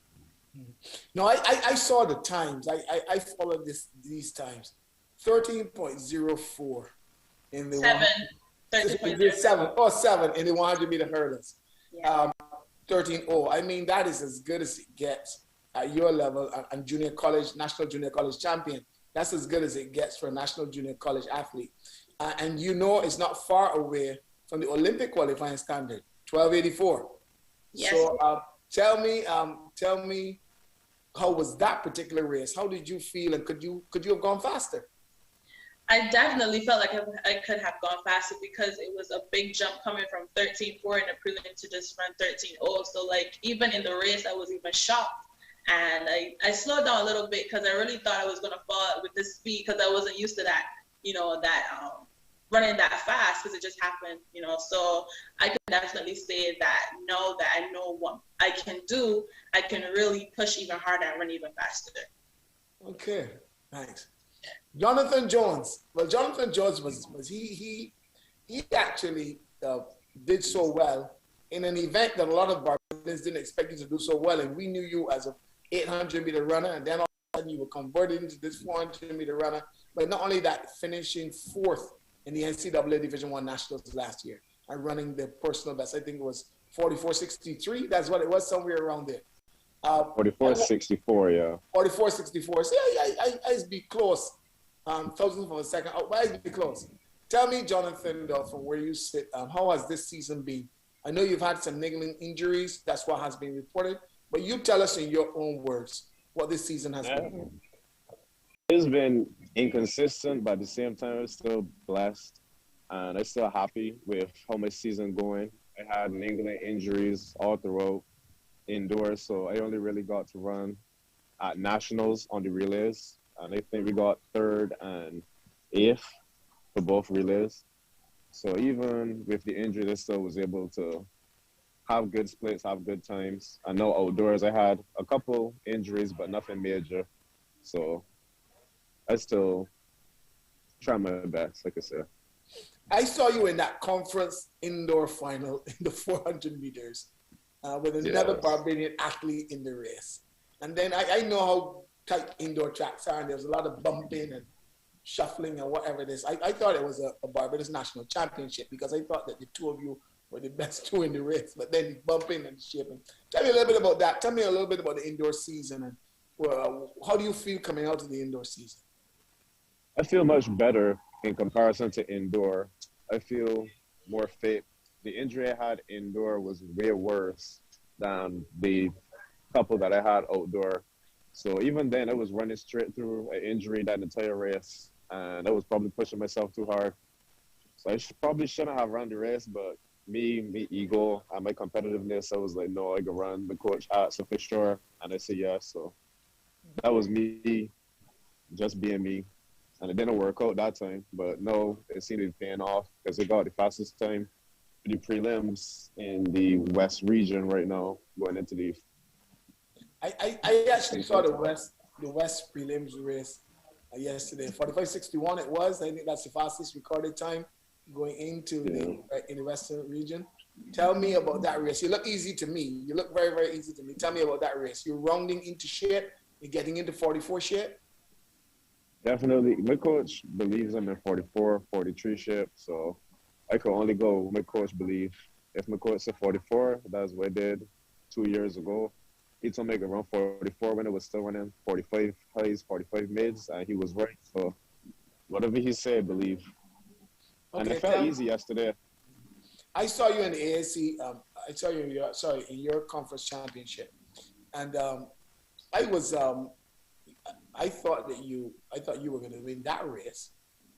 You were with about 50 meters to go. You were still leading. You came third. Tell me a little bit about that race. For that race, I did not follow my race strategy. I still had a knee injury that I was dealing with, and I guess the injury got to me and said I had to go hard if I wanted to win and just push out through the pain, and it just didn't pay off in the end. But I still was able to get third. I wasn't happy with the time, but it is what it is. And then I think I got aggressive treatment at the track, and then came back and split 44-3 with being pissed off as well as the treatment. So I know that I in shape to do well. I saw the 43 carry, the 43 carry in the mile relay. In the 4x4, I thought it was brilliant. Now tell me, Hannah, let's talk a little bit about school now. How has school been? How has the transition been from Barbados coming out of high school into the United States and in classes and your grades? Tell me about how you've been doing in school, in the classroom. You're on mute. You're on mute. Sorry. I've been doing a lot better in my classes and stuff. I would say the transition wasn't a major difference. The only difference was just the grading scale was a little higher than back home. So I guess that was the biggest challenge for me in terms of maintaining what they would consider an A or a B, at a higher rate than what we would consider back home. So you've been getting A's and B's. Tell me about the grades. Tell me about what is your major in the United States? What's your major now? My major is psychology. And what you've been getting? Only A's and B's? I've been getting all A's. All A's? Yes. And you're leaving junior college and you're going into college now, into a 4-year college. Have you decided yet where you're going? You ain't got to tell me. If you decided you don't want to say, you don't have to tell me. But if you chosen a college already? Yeah, I have been accepted in the South Florida, University of South Florida, on a scholarship. Well, I was supposed that a national junior college champion partner of these championships in 2021. Yes, I did have a lot of offers, but I had signed in November 11th early, so. Good running to you, Leila, and to you, Carly. We see you out here. I see you, Joshua, as well as Finn. We can make out you guys. Your commitment is worthy of applause, we think. Don't forget to cheer on these athletes, ladies and gentlemen. Those of you on the infield, just give them a cheer. Say keep going, say something. It's not easy to be running a 3,000, furthermore running in the dark. So let's help these athletes along. I see all of you guys with your cell phone lights on, just making sure you're careful. Thank you very much for helping us out. This is a first for us, and it's not what we expected, but we will work with it. Fortunately, we were able to complete the majority of the events, so that's a good thing. It could have come at a worse time, so we thank God for it now.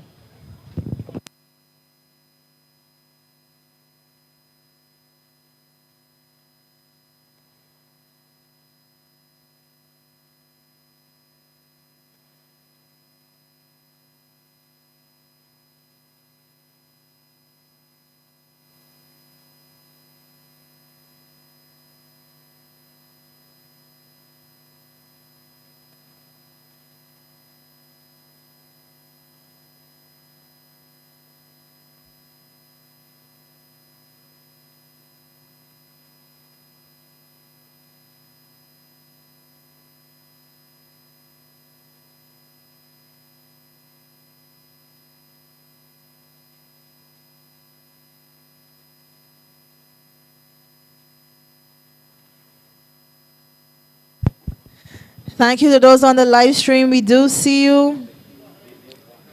Yes, it is dark here.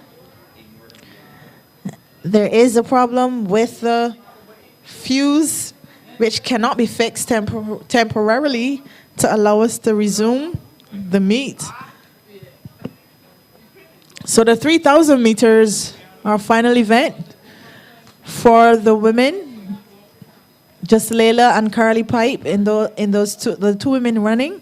Finn Armstrong is the lone under 18 competitor in the 3,000 meters. And in the 5,000 meters men's open exhibition races, just Joshua Hunt, unattached. Yes, we know it's a little difficult to cheer for people that you can't see. We feel the same way, but we are here nonetheless. When life throws you lemons, you make lemonade. Good job, Carly and Layla. We see you. We can see you here. It's a little difficult to make you guys out, but we just look for things that are moving.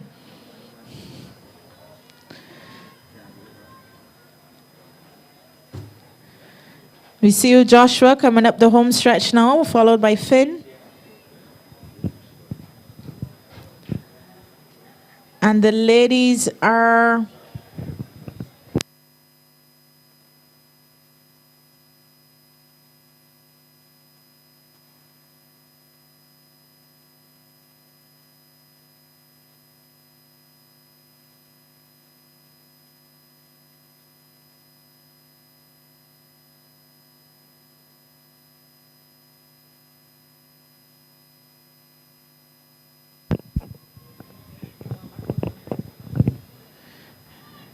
Looks like Layla is about to come up here now by the 100-meter straight.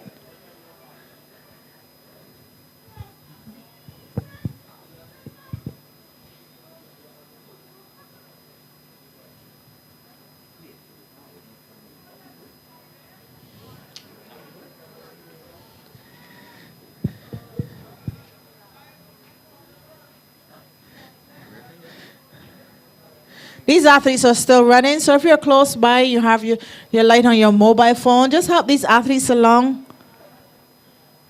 Just ensure that they can see the track.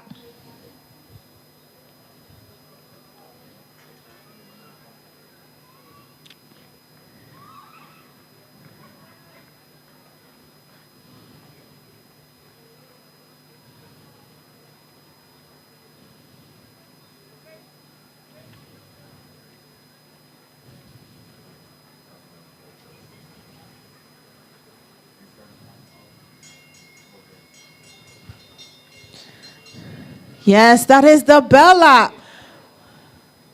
for these ladies in the 3,000 meters. That was Carly Pipe just taking the bell lap.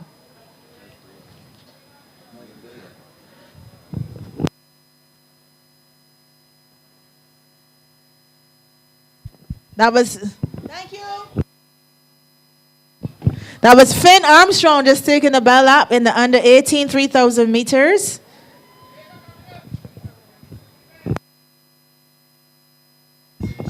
Layla Haynes is coming up for her bell lap.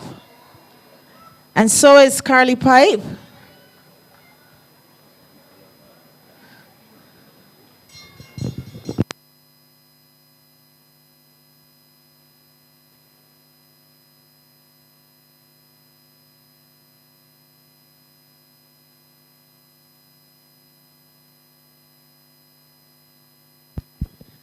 That's good running, Joshua. He has 2 more laps all by himself.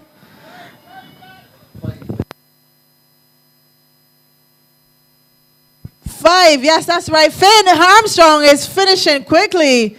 Well done, Finn. Yes, Joshua has 5 more laps by himself. Forgot it's 12 and a half laps. But Layla Haynes and Carly Pipe, they're going to be coming home shortly. And we're coming to the close of Barbados National Championships 2021 in a rather unexpected way. It's quite dark outside. It is not part of a plan, but it is something that we will have to cope with. We're here hand in hand partnering with UBK Phil and the Faculty of Sport, and we are facing this challenge together. Actually, there's no power available at the moment, and it wasn't part of our plan. I don't think it was part of anybody's plan. I don't think it was part of anybody's plan. But for the last year and a half, we've had to adjust and Correct. pivot and learn new things and do things in a different way. So as we speak, we're doing the 3,000 meters, and actually the 3,000 is finished. So that's the ladies. So we have one male now in the 5,000. So he has 5 laps on his own. Actually, should be close to 4 laps on his own now. So we are winding down in this really anticlimax to what was quite a good meet, June. And it was a good meet. We had some surprises. We even had prizes. We had some really great champions for 2021 established in Rashim Griffith and Sade Seeley and Kuron Griffith and Josiah Paris and Rhea Boyce and Matthew Clark. They all came out as champions. Yes, and even in the 200 meters, although Kuron Griffith although he pulled up, and we hope that he's okay and he's not injured. Although he pulled up of that, I think we still had a good race. Matthew Clark 20.80, so not bad. I think that qualifies him for NACAC under 23 as That's well. what we were asking for. We were asking for something, some qualifiers, something in the 21. So that worked out really well. So we do want to compliment everybody who was involved in this effort. I think it's a fantastic victory for track and field in Barbados that we were able to come here at the Usain Bolt Stadium. Yes. And have a national championships.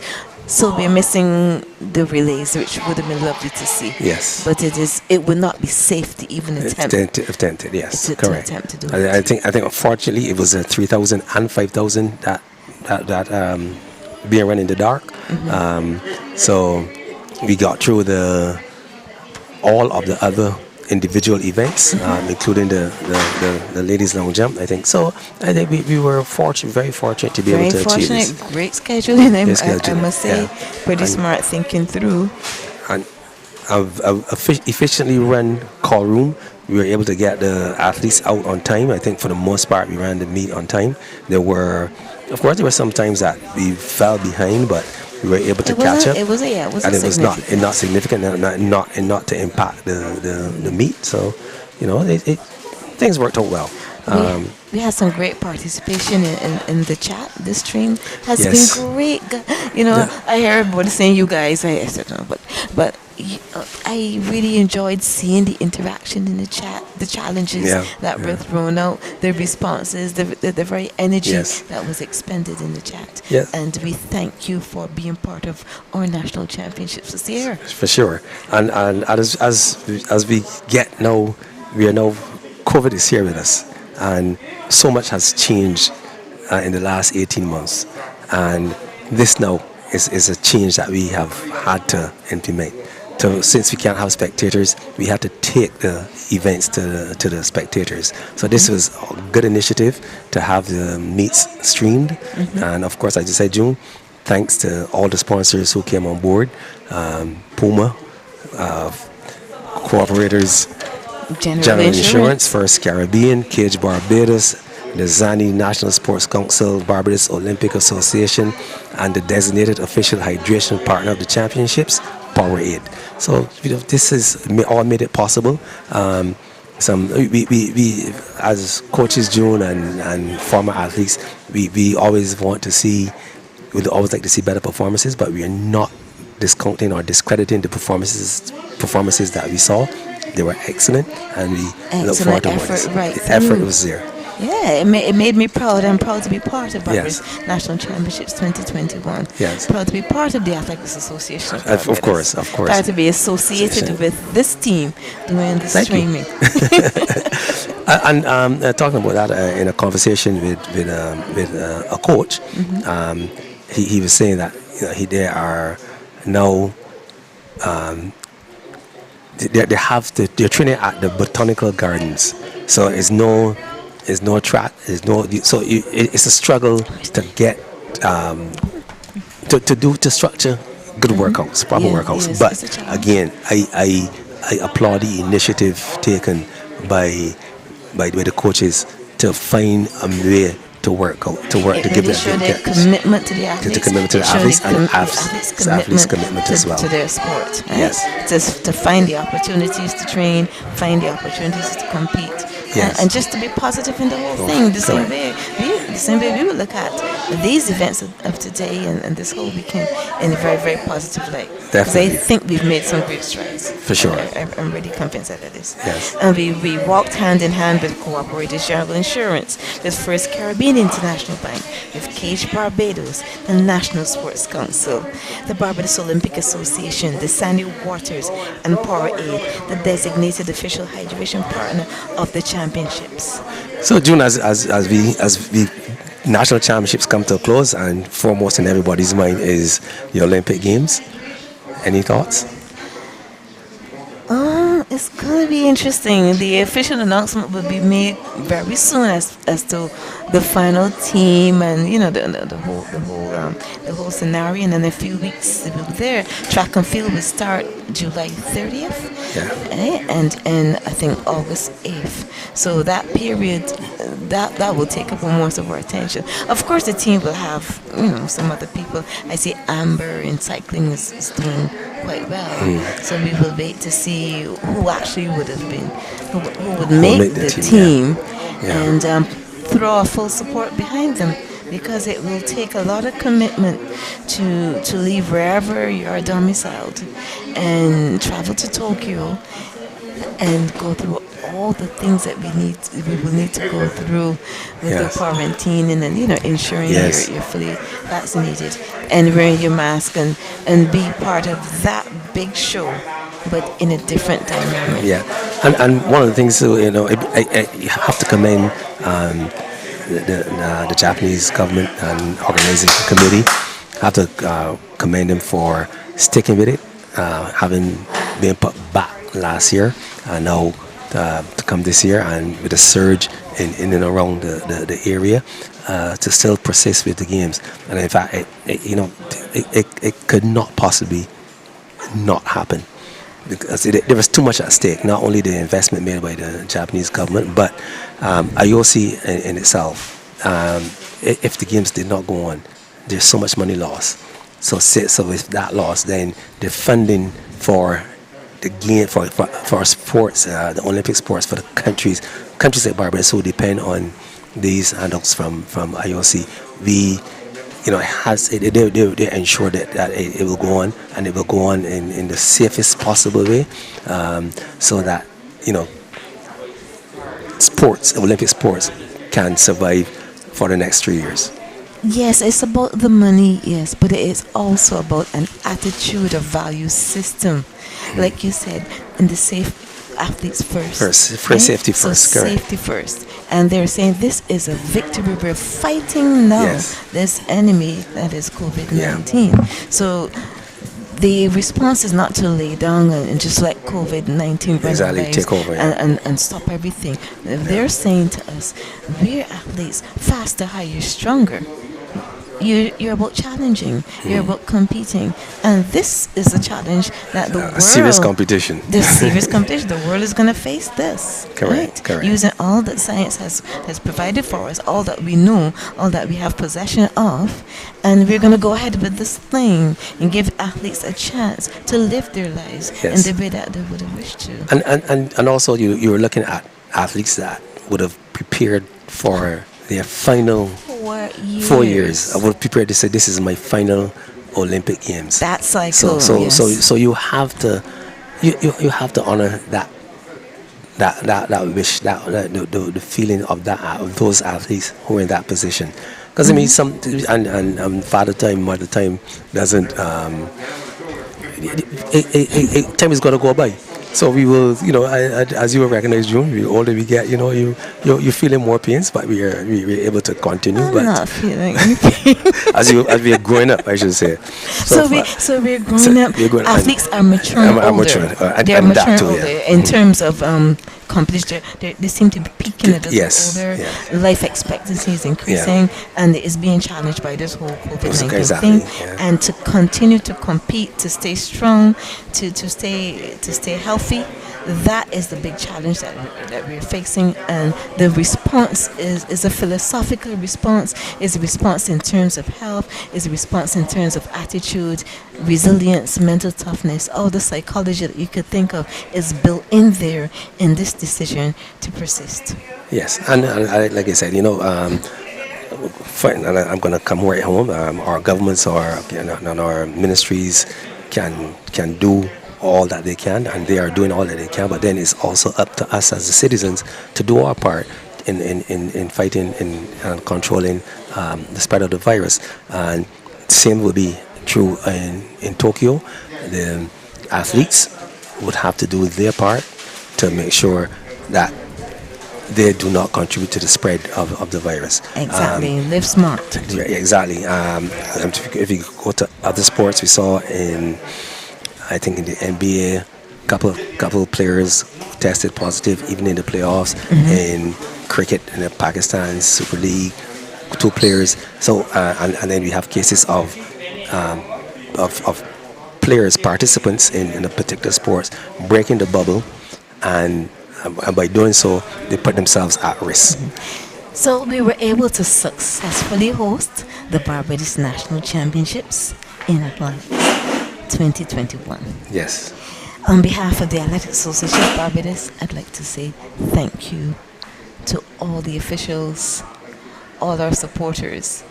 Yes, we could not have live face-to-face interaction with you, but I do appreciate all the interaction that was possible virtually. We'd like to thank Cooperators General Insurance, First Caribbean International Bank, the National Sports Council, the Sandy Waters, the Barbados Olympic Association, Cage Barbados, and Powerade, the designated official hydration partner of the championships. So on behalf of the Athletics Association Barbados, I'd like to say a final thank you, expressing the gratitude to all who would have contributed to our efforts this year at the National Championships 2021. Thank you to all, and have a good night.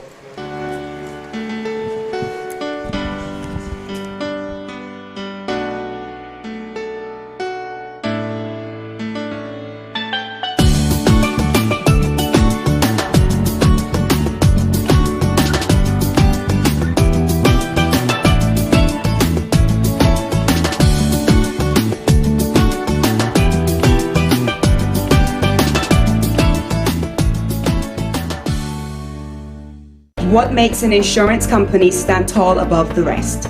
Is it the affordable premiums, flexible payment plans, or multiple locations to serve you better? Is it because it's locally owned by the credit union movement? Is it the 24-hour emergency roadside assistance or prompt settlement of claims? Or is it the long-standing pledge of community involvement and friendship? Welcome to Cooperators General Insurance, insurance the way you want it to be. We can help.